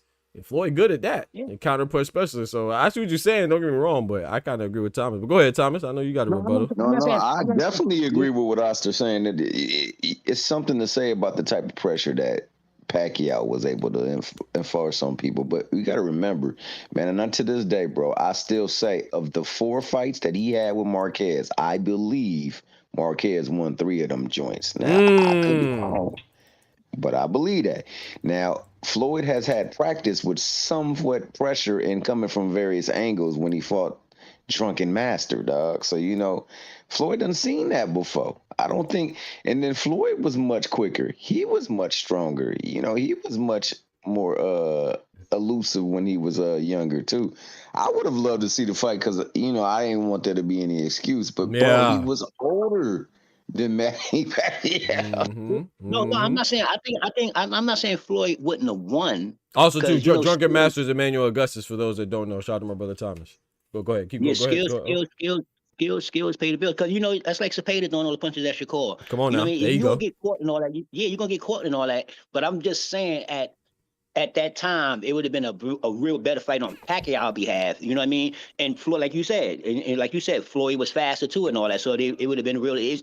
It wouldn't have been a different an outcome. I don't think so. I think Floyd would have won at the end of the day, but the fight would have really been better. I think it would have been really better. I will say that too, because when I heard the shoulder injury, I was disappointed because, you know, I like big fights. And the knockout. Remember the knockout? The knockout is bigger than the shoulder. Yeah, but I don't mind that because, man, that's why you play with fire, bro. You're gonna get burnt. I mean, like Thomas said, bro. Yeah, he had a lot of close fights with Marquez, and hey, man, you keep on playing with that fire, man. You should have left it alone. You see what Marquez did? Marquez got that knockout and he choked up the deuces. He said, "We ain't doing that again." But go ahead. He said that was it, bro. I'm done. But you gotta know when to hold him, know when to fold him, man. But go ahead. Yeah, I said the funny joint is in the middle of Pacquiao doing his little bounce around with his little legs, like Thomas just said. And you know what I mean? But Floyd. That I will say though, yeah, you're right. All those punches with the angles that he does. Shout out to Ryan, Boxing Talk up north, man. My guy, Adamas versus Ammo Williams on the undercard. That's right. I did see that. Go ahead. Oh, my fault. Yeah, no, I said Floyd a technician, so he gonna, you know, at the end of all that, around 6-7 round, he gonna finish. He ain't gonna stop him. He gonna beat him up like he just did. But I just say it would have been a different Pacquiao before that knockout. I don't even care about the shoulder because everybody got something wrong with them. Everybody says something wrong. So you're just saying mostly the knockout. Okay, that's a good point. I think the knockout, you know, the knockout, because, you know, after you get caught like that, you ain't trying to come in that door no more. Yeah, I don't care how many times he went to sleep. Yeah, he went to sleep. That was nasty. Yeah, that was. I ain't gonna lie. And that's the thing too, because and that's you know Manny Pacquiao is one of my favorite fighters. So is Emmanuel Marquez. But when that happened, I was conflicted because I like them both so much. I was happy, but I was like, damn, that's a statement. But I was like, God, damn, my boy Pacquiao. You know. You see when they flashed the camera on his wife? Yeah, that was messed up. That was bad. I was like, oh man, Pac-Man, damn, you went out like that. Yeah. That was a Ricky Hatton go out. Yeah. Like Floyd caught Ricky. That was Yeah, that was. That was nasty. That was the first. How you say that was the first Jin Sasaki was Pacquiao when he caught it. Oh, but back. I got you, Ty. Bring me back down. Oh shoot, I didn't know you. Okay. Get Ty up here. Ty, why you talking about my internet, Ty? What are you talking about? My brother Ty in the building. Let me mute my phone. All right, now do your thing. Ty up there snapping about my internet, man. You ain't seen what he talking about your old slow. I'm like, why I'm slow? I'm talking to Doc. How am I slow? I'm talking to him. How the hell am I slow? I'm literally talking to him. Huh? Oh, congratulations to Kendrick. I didn't know your wedding's this weekend, man. Congratulations, bro. God bless y'all Oh, Yeah, union. congratulations, congratulations to my Kendrick. man KD. Yeah, man, for Oh, real. KD, congrats, Yes, homie. sir. I didn't realize he was talking about his own wedding. I thought he was going to one. Oh Congratulations, snap, bro. my dude. Oh man, oh my God, yo, AKD. Ask him, Doc. Ask him. Can I hear get you. my I heard him put that undisputed in there. Can I get that undisputed before you get married? Can I get that game? Huh? Let me get that game. What day? Let me get that game, John King. said he entertaining all calls right now. He said, Hey. man, just like Bud and Spence, dog, all you gotta do is talk between one another, dog, and we can get that bread together. That's right. That's it. Right. Congrats, kid. I'm telling you, listen, I'll tell you one thing. It is a beautiful thing. No matter what nobody says, it's a beautiful thing today. If you find one that you want to marry, Amen. man, because it's crazy out here. For real. Congrats, my G. For real. Congrats. Crazy, bro. Trying to tell you, man. You can find one you can marry out here today. You good money. You I'm on the telling move, kid. I'm telling you right around, right? Huh? You good money, kid. For real. Hey, I don't want to break up, the conversation, but I'm gonna say Manny Pacquiao was special because he was whooping a lot of tail with just 2 punches for the longest. Ba boom. My man would just throw that 1 2 1 2 1 2 1 1 1 2 2 2 2 1 1 1 2 2 2. Yeah, man, He threw a beast, bro. That dude's a beast, man. He had those joints on repeat, on auto. Yep. He had those joints on auto. I'm telling you, he used to remind me in the fight the way De La Hoya used to catch you on the rope. Remember De La Hoya used to get you on the rope and just start on a whale of punches and they stopped the fight. That was De La Hoya thing. He do that. He get you on that rope and start throwing 100 punches and the ref come stop the fight. Yeah, he threw punches like it was nobody's business. But I done throughout the cessation of time, I done traversed many weight classes, bro. And my head still say the same, bro. I don't know, dog. I don't know. Yeah, I'm not mad at anybody. Like I said, Manny's one of my favorite fighters, but I'm not mad at anybody with the allegations, man. That's why I wasn't mad at Floyd. And hey, man, I gotta make sure I'm safe, man. I'm cool with it. Yeah, I mean, listen, Floyd, no, I'm gonna tell you one thing about Floyd. You could hate him and all that, but Floyd know cheaters. Floyd know he know that much. He know when you dip it and dab it. That's one thing he do know. Hey. So you can't be mad at a man that's ducking for that reason. If you want to call it ducking, if it's for that reason, then he know what time it is. That's why he went. He just wanted him to take the test. Yep. I agree with that. Yeah. So he know what it is. You ain't gonna get me here and nah, you ain't gonna do that. All right. Nah. Hey, let my boy Ty Cook, man. I almost forgot he in here, man. Ty, man, what up, man? Ty Cook. Yes, sir. Uh-oh. I heard something about Dave Morrell, but it was kind of low. It skipped out. Let me move my mic a little closer. Okay. What's the name of that kid that fought David Morrell recently? Katayev. Imam Katayev. The funny thing is, Floyd was on his ass because he had a Katayev situation. Mm-hmm. This is what happens when you go over there and fight in certain places, and it might not be recognized over here, so you can get away with it. You had an adverse finding back when you was, coming up. You get knocked out at a weight class, move up 2 weight classes, and now you stopping everybody. Now you in the U.S. You got the spotlight. Just saying. Yeah, I feel that. Look, I feel that. I ain't gonna hold you. Like you said, Doc, you just said that, and I mean the way it is, everybody know there's different rules in different places. That's how Ryan Garcia went over there and fought when he's supposed to be in suspension, right? Didn't he have a fight in between suspension? He fought across seas somewhere. Yeah, he tried to, but Oscar vetoed it. Yeah. But that's what they do. They find some place safe. They do the same thing criminals do. They find some place that they allow criminals. And that's how we should treat them. That's exactly how we should treat them, like criminals. Exactly. It ain't no cheating different. Asses. Oh boy, preaching today, bro. Yeah, is preaching. Going to finish though, Bodega.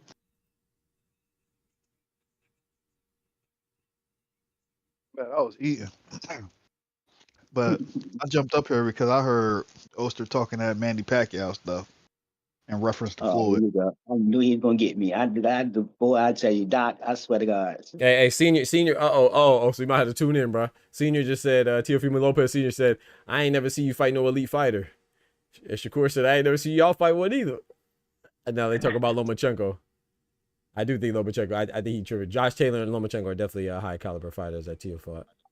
But I think Shakur fought some good fighters too, though. But I think that Teo has the two more elite guys in Josh Taylor and Loma, but we also can't forget that George Kambosos got the best of them too.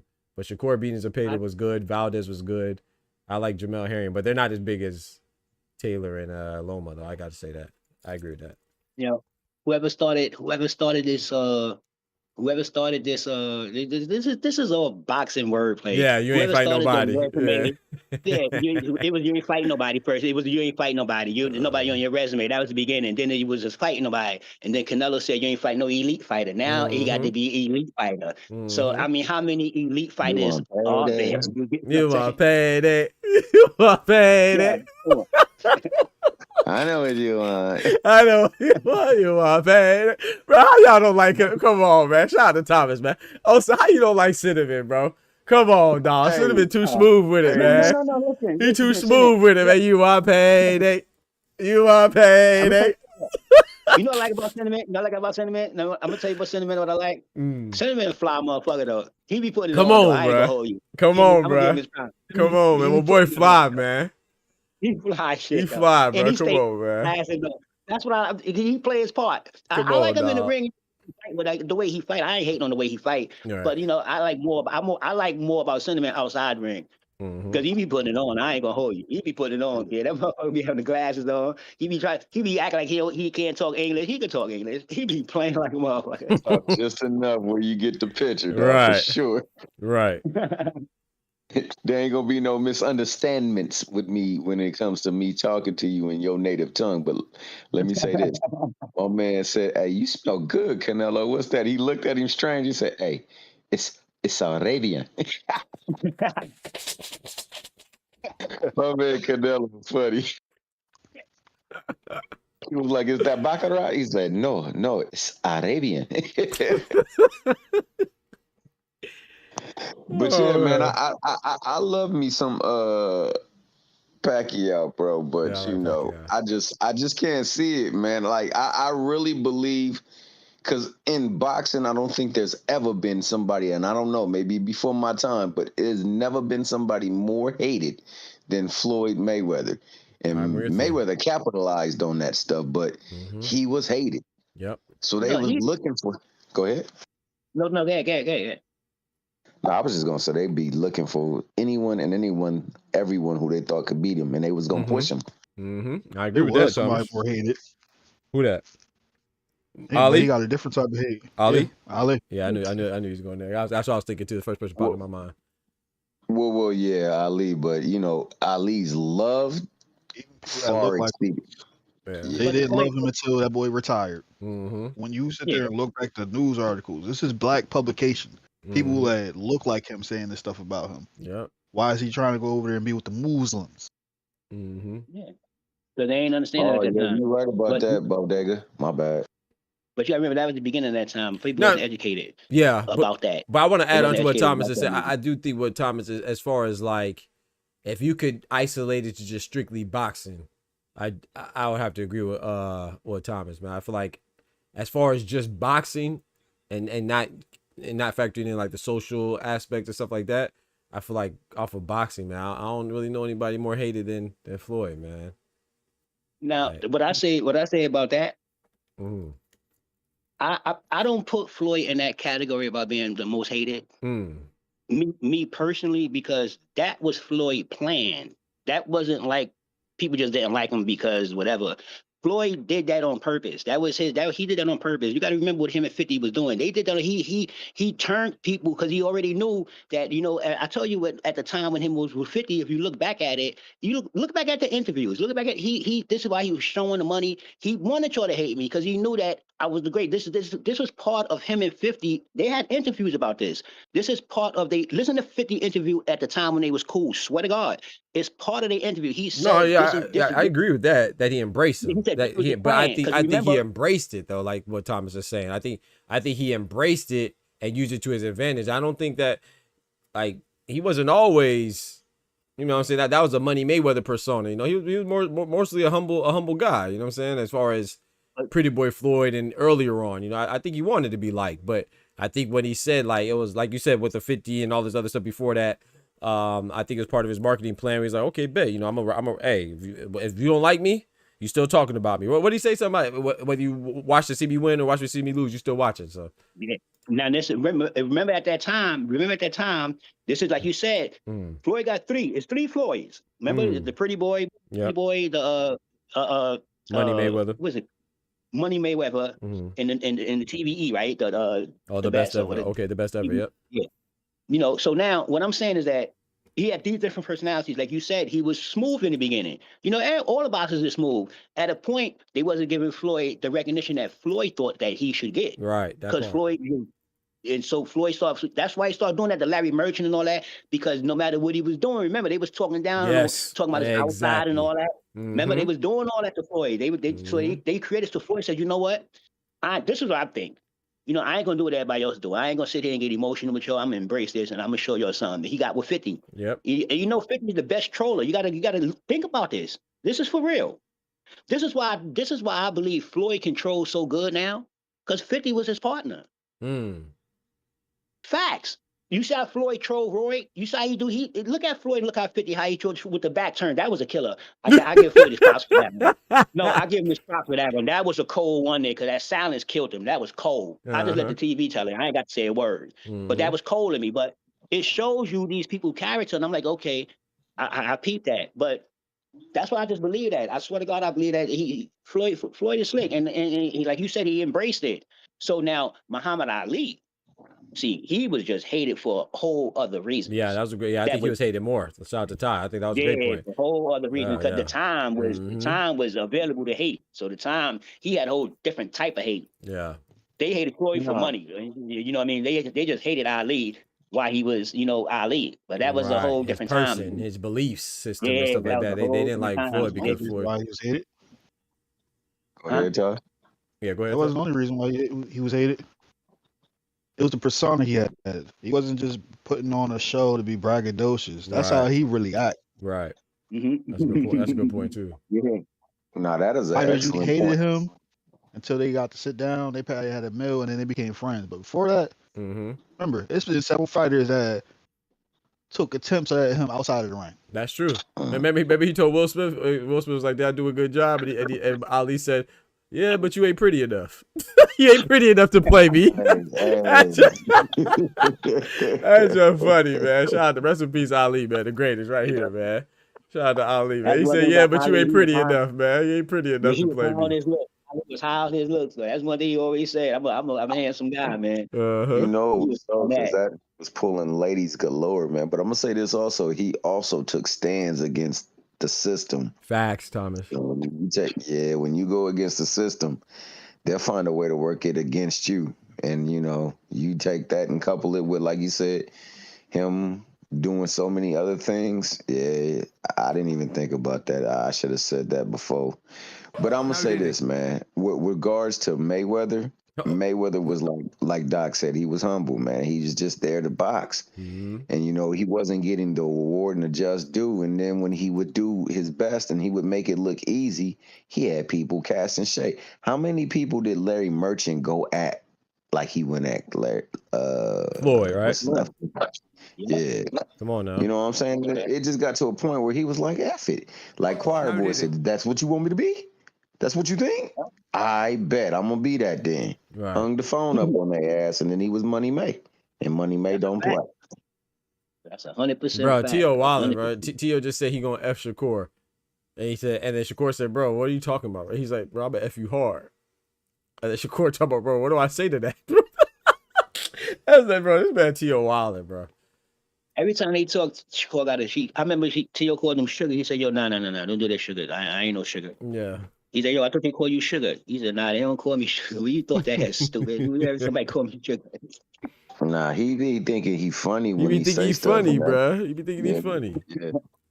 He weird like that, bro. But he also got a problem with ninjas. We know this. Mm-hmm. Most of his contemporaries, his people, they was his people. But then they started excelling. They started getting bigger pay, and they started getting more notoriety. And he felt like he had the bigger accomplishment. And he was like, "Yo!" And then that one night at band camp. Come on now. I believe T.O. I don't believe T.O. don't like blacks. That's complete bullshit. T.O. is mad he can't compare to blacks because he want to be black. That's T.O. problem. He got war with himself. That's his problem. Between being racist and prejudice. Yeah, that's his problem. He ain't know he dress like him, play the same, he do all that. And every time he on camera, then he act. That's what they do when they can't be down. T.O. been a clown. He just could fight. I know a lot of people that can fight this. You know, like it's a lot of funny people out here that can fight. Don't think you run up on somebody that's in the other life. Don't think he can't fight because he in the other life. He might be a boxer. He just funny. People be like that. So I look at Tim like, Till, you can cut it out. There's no way in the world that you grew up in the training with a bunch of blacks. Get out of there, Till. You from right here. You're not from fucking somewhere where it ain't no blacks where you could be stopped. Cut it out. Cut it out. Just look at him. He always playing. You see when he get around Croft, he get around them. You see how he do. He want to be down. You could son Till. He want to be down. He is a clown. He just could fight. Go ahead, Ty. What you gonna say? No, you're right. You're right. I say it might just be in his nature. He from Honduras. they got darker shaded guys there. Yeah, facts. But one thing you figure out when you go to some of these Latin countries, colorism is a big thing. Yes, it is. They'll be cool with you. They'll break bread with you, but don't let that person that's a little bit darker get in a better situation than you. That's a fact. Start touching more money than you. Start getting the women that you felt as though should have been on your scrotum. Now it's a problem. Now it's a problem. That's T.O. Facts. Shout out to Oscar. He says, should the ring have the power to strip the ring belt if you aren't fighting number 1, 2, 3 contenders?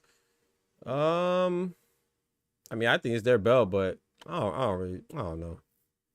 See, like That's a good question, Oscar. Like Ty, you could look at. See, I would look at to understand T.O. better. I just compare him to Belonga. Belonga is more accepted in the hood than T.O. You can clearly see that. But you can't do that. You know why you can't do that? Because you got to remember, T.O. might have been born in New York, but he didn't grow up in New York. So he grew up in Florida, and Doc could tell you in Florida, and I could tell you from my experience, in Florida, the culture between Hispanics and blacks is way different than it is in New York. I agree with that. It's a whole new world. It's a whole new world. Like, I'm used to Puerto Ricans and Dominicans and all of them. We all the same. Cuban. My best friend half Cuban, half Jamaican. Never thought of him differently. But when I came down here, it's different. The only people who were actually overtly racist to me was Cubans. Come on now. And that shit threw me off guard. So they separate themselves. They look at themselves as higher than and better than any blacks. They use, but then at the same time, Oster, they will still engage in so-called black culture. Yes. So they'll still wear the do-rags. They'll still say the N-word. They'll still, talk without slang. But they still look at us as if we're beneath them. Yeah, that's a good breakdown. That's everywhere. That's exactly my point. What I just said. Exactly my point. That's not everywhere because New York is not like that. No. We talking about listen. What I'm saying is this: just because you're racist, don't mean you don't want to be that. That's a fact. Yeah, I agree. That's 100% fact. You know what I mean? So people can act the way they want to act. People act things out. They act out certain feelings because they got to act out around their people. But as long as they still doing you'll know when that don't do your culture. Then you'll know. I've seen some. You know what I mean? I've been a lot of. Huh? No, I think you're just echoing. Go ahead. I don't think nobody's talking. And then it's just a thing. It's just geographical everywhere. You can go to another country. You can go to a country. You can go over here. You can go over there. This is in particular people. in particular people within the culture, no one knows how you want to feel because they got to hide things. That's why I say when I look at T.O., that's why I compare him to Belanga. Because Belanga is accepted in the hood. You can clearly see that. So when T.O. is sitting in the hood, he can be from Honduras. He could be from wherever he want to be. It's about who he want to be. It don't care about where he come from. It's about who he want to be, who he inspired to be, what move him. And that's, I look at T.O. and see that and be like, okay, yeah, I see what's going on with you. You might be mad at other Spanish people that's cool with blacks. That's how T.O. is. He'll want to be down and nobody put him down. You ever seen T.O. running around with a group of boxers? I mean, I haven't, but maybe you did. I haven't. But you know, I always see T.O. doing T.O. shit like a T.O. would do. Huh? He be around with the Vargas brothers. Mm-hmm. Mm-hmm. Yeah. The Prejudice boys. The what boys? The what boys? Yeah, the ones that accept him. They accept his ways. Yeah. Because T.O. could be, he could act like T.O. around them. They doing a little face off now. Yeah, some people got two ways, man. Some people got two ways, man. I'm trying to tell you till they get straight. I'm trying to tell you, man. Until they get straight. I don't think. Yeah, I don't think you kind of skip it. Say it again, Ty. Let's Ty get in there. That upbringing and your background plays a big part of who you want to be. That's the shit that molds you. Yeah. Mm-hmm. So to say that don't matter, it's about who you want to be. It's what you seen growing up. T.O., just like his daddy, seeing, you know, that colorism stuff, because T.O.'s third generation from Honduras? I believe so. So all the beliefs that where he from is still instilled in him. Ain't the same as comparing him to Berlanga. Berlanga grew up with black people, with like a whole slew of different types of minorities. So the way we look at Berlanga ain't like how we look at T.O. Oscar says, the press conference is more cringe than entertaining. Yeah, it's a little. I wasn't listening to everything, but yeah, I'm just happy it's happening though. That's exactly why I'm not watching. Yeah, I feel you. Yeah, Kendrick. I was about to say, someone said that in the chat. Yo, it was Kendrick who said that. Facts. Yeah, it turned out to be weird as hell. I don't know what y'all expected. Mm-hmm. Yeah, man. You know, T.O. just weird on the regular. You know, hey, exactly. Court to his best to try to fit in and be everyone's All-American. So, you know, it's gonna go a certain way. Yeah, throughout history, we've seen this before. Everybody that do this type of shit is the same way. I grew up with motherfuckers like T.O. You know what I mean? For real. I don't give a fuck where you come from and all that. It's about who you want. I grew up with people like him. That's why I look at T.O. and laugh, because he isn't funny. He could just fight. Mm-hmm. He could get in the ring and fight. He could do that for sure. Everything else he do out the ring. My bad. I wasn't laughing at you. My fault. I was laughing at the chat. No, I wasn't gonna say. No, I was just laughing at the chat. My fault. No, I laughed out loud about Ramon. T.O. just could fight. I look at T.O. as funny. That's how I look at him. Like, man, when you said T.O.'s funny, Ramon said T.O. has an identity crisis. That's what I was laughing. Yeah, war with himself. You're fucking right. Nobody, he ain't accepted. Yo, listen, man, that's like, he ain't accepted in boxing. He ain't accepted in the street. Boy, he's got that. He had war with himself. He got all the Ring magazine, all the accolades. I bet, Doc, man. Yeah, man. Appreciate you. Man. You already know, thank man. You for bringing me up, man. Man, you know thank you, man, for contributing. You already know, Mr. Thomas. Appreciate you contributing, man. For real. I can, man. I try my best, bro. I try my best. I tries my best. Remember, Doc, everybody ain't stupid. Some of them is dumb. Most of them, unfortunately. Also, Doc, remember, stupid is a degree of intellect. Dumb is a degree. Come on, man. It's crazy, bro. Make it seem like I be hating on fighters. What do I get from hating on anybody, bro? Oh God, here we go with this shit. Man, crazy, bro. It ain't in your blood, man. It ain't in your blood, man. Let me talk. Mm-hmm. But fellas, man, I'm gonna go ahead and slide, man. Appreciate y'all pulling up, man. Shout out to Kendrick and his wedding too, man. Congratulations to you, my boy, and your loved one, man. Yeah, man, that's dope, Appreciate man. it. Hope God blesses your Yes, sir. you to have an eternal unity. You know what I'm saying? Happy unity and happy union, I should say, and all that. So, yeah, man, that's dope. Congratulations to her too, man. I know my boy Unity is a good dude. You know what I'm saying? Glad to see she that, the one man. winning. You know what I'm talking about? Talk to her. Talk to her, Kendrick. Talk to her. I'm the prize. You know what I'm saying? Talk to her. Talk to her, KD. Yeah, man. Both y'all won, man. Let me tell it, man. That's dope, bro. But yeah, man, I'm finna go ahead and call it, bro. Y'all be easy, man. God bless. Yo, keep it Oh, safe, oh, man. don't forget to check out the Doc's Corner newsletter. It dropped at 12 p.m. Issue Oh number yeah, I was 5. gonna press you on that. Oh yeah? What you got to say about it, man? Appreciate you, bro. What I do, bro? I love the breakdown of the scoring, right? Mm. One thing that I always do, and maybe that's just personal preference, is I always add accuracy as one of the pillars. I agree. That's a good one. Because you can throw 1,000 punches and land 20, and I don't give a shit. Yeah, you're right about that. 20 clean punches too, but Yeah. you know what I mean. Mhm. Accuracy to me, I feel like is one of the standards when I look at a fight.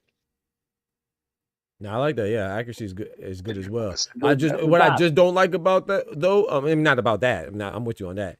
But like the other day, I don't know if you were here, but I was talking about the Cruz fight and the Roach fight, and somebody was like, "Oh, Cruz landed more, or no, Roach landed more." I don't remember what they said. Something to the effect of he landed more, and that's why he won. I'm like, bro, you still got to factor in the effective punches and stuff like that. So sometimes people, not to what you said is on point, but some people will use stats, which you can't stop that in anything. Some people just use stats and think that's good enough. I don't have to watch the fight, or I don't have to watch the game. I just see the stats and that's it, bro. Somebody could drop 50 and they drop 50 in garbage time. You know what I'm saying? They was already down by 30. You know what I'm saying? They ain't mean nothing. All the starters out. You know what I'm saying? They played against the third shift. You know, it's the third string. I mean, so no, but that's a good point. I should have put emphasis on accuracy in there. That's a good point. Can I say one thing too about that, man? Yeah. Now I'm not disputing CompuBox, but bro, I watched the Robinson Conceição fight with Shakur, and he landed 6 body shots in the first round, and they said that cat only landed 9 the whole fight. Wait, you talking about Shakur? My bad. You talking about Shakur or Foster? My fault. You said Shakur, right? No. Oh no. What Foster did to my man Fulton, that was close to. That wasn't masterclass, but damn close though. See, that's what it. That was a masterclass. Yeah, that was masterclass to me, bro. Fulton did his thing. That was a masterclass. I mean, Foster did his thing, man. He did his thing. Yeah. Yeah. Foster definitely did his thing, but I was talking about, like, I thought that, sometimes I don't know what go on with who's taking the stats on the CompuBox, but them Mickey Frickies be adding shots sometimes and taking away shots at times. I don't be believing none of their stats. Yeah, sometimes they be wilding for sure. That's a fact. But that's what I was saying. You can't just. I agree with what Kendrick is saying, but you can kind of look at the accuracy to yourself. You know what I'm saying? Not really. Yeah, you can see wait to the end. Yeah, you'll get a better gauge of it than they will for sure. Man. Right. And then you can verify it with the advent of YouTube and go back and watch it, man, so you can see, because there'll be times where it's activity, but it ain't no achievement at all. Come on now, that's a fact. A whole lot of effort, but ain't no efficiency. Efficacy. But anyway, man, I know you got to slide, bro. Yeah, man. Y'all can chill though. Y'all know what it is. Y'all can chill. Oh, I ain't gonna chill though, bro. I'm gonna chill for a little bit though. But shout out KD the GOAT, dog. He about to get married. Somebody's getting them some video. They getting Biddy on their menu for life. Hey, tying the knot, man. That's dope, man. But yeah, man. God bless y'all boys, man. I appreciate y'all pulling up. Keep it safe, Doc. Yes, sir, man. You too. Statement. God bless. Oh yeah, go ahead, Ty. My fault. Well, because Ty be so quiet, so I be forgetting. Yeah, I be letting Ty be. Go ahead, Ty Cook, bro. My fault. Hit us with a closing statement, my boy. I gotta pop up here and do some lightweight snitching. Hey, do your thing. I love how the movers get out here and just be saying, "We the A side. Take this, take that." Want some Diddy shit? No Diddy. That's crazy. That's crazy. Crazy. They don't ever say nothing. No Diddy. We see a bunch of execs always posturing. It's always the manager, the hype man, the trainer that claim they ain't got no involvement in making a fight, but telling you what fight gonna happen or not. Robert Garcia. Vergil. Like what EJ did. They got on the phone. There's a couple fighters that got on that phone. Come on now. I'll leave y'all with that. Come on now. And with that being said, Doc is out, man. There's a couple fighters that don't get on the phone too. You know what I'm saying? Which I think is what he's really hitting at. But yeah, man. All right, y'all, man. Shout out to Ty, man. I appreciate the closing statement, man. Yeah, check out the emote by my boy too, man, in the chat, man. You see him? You see my brother Ty right there, man. But look, check this out though. Oh, shout out to my brother Tech Dumb Dad dropping the Hello Yellow $10 on the fellow with that bread, that cheese, that butter.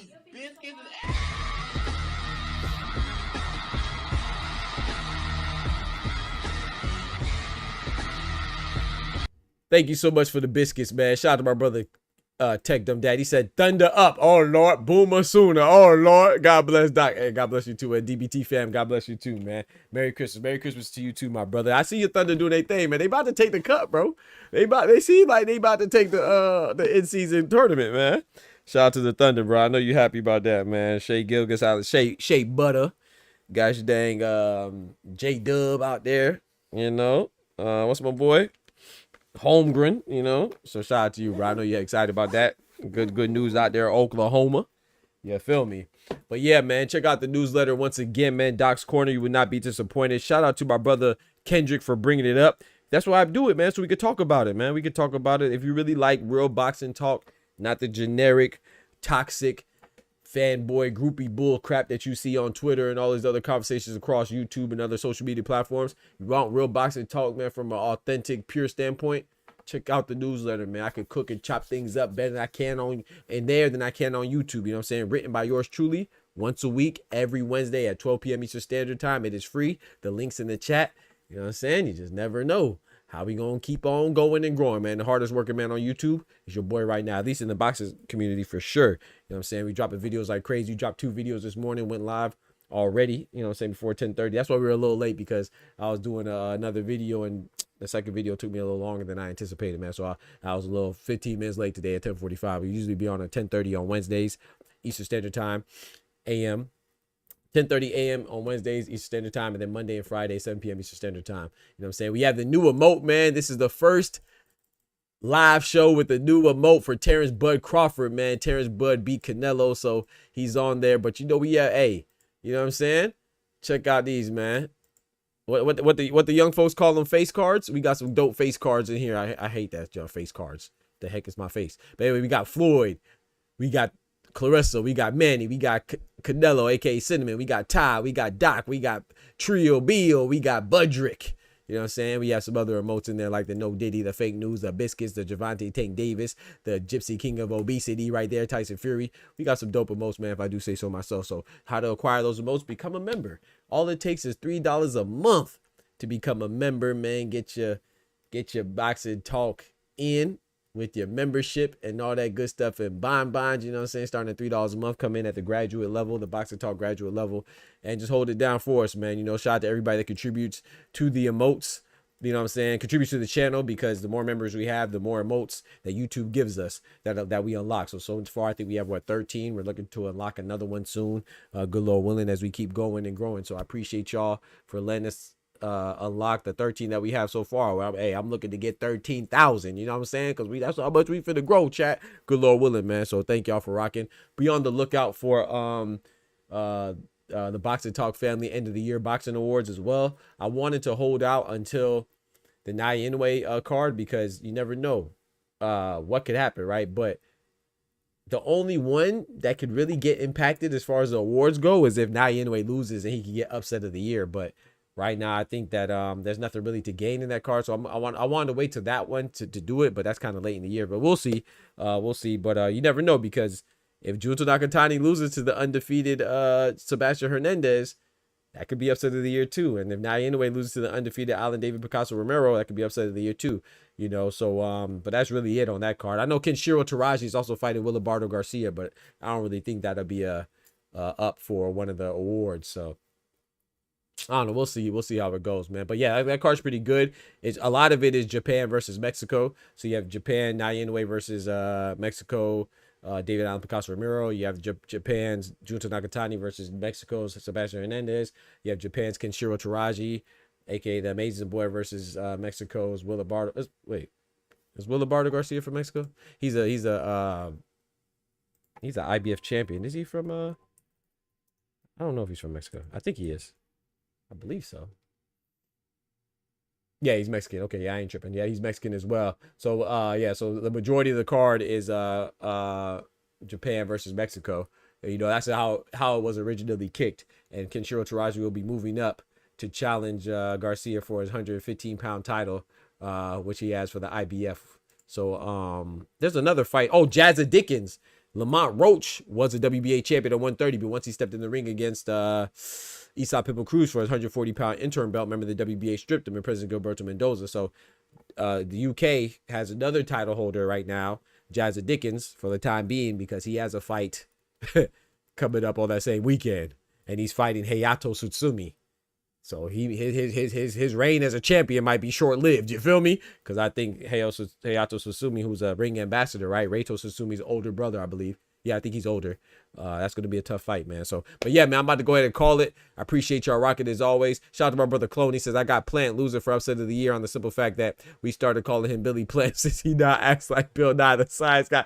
Yeah, I got Caleb Plant as upset of the year with Armando Resendez. You know, Caleb Plant's one of my favorite fighters. I think he will bounce back, but I definitely got to give that to Armando Resendez because a lot of people are counting him out, and he did his thing, man. He beat Caleb Plant handily. So I appreciate y'all rocking as always, for real, man. Don't forget to smack that like button. Check out the newsletter, like I said, and then give me some feedback on it as well, like Kendrick did, man. Shout out to Al Booger. Shout out to Kendrick. Shout out to everybody, man. I appreciate the feedback on it. And also, once again, shout out to Kendrick, man. God bless your union with you and Mrs. Kendrick. You know what I'm saying? I hope that God keeps y'all together and keep y'all enjoying each other for the rest of your life and beyond, man. You deserve it, bro. I'm happy to hear that, man. God bless y'all. The doctor's out.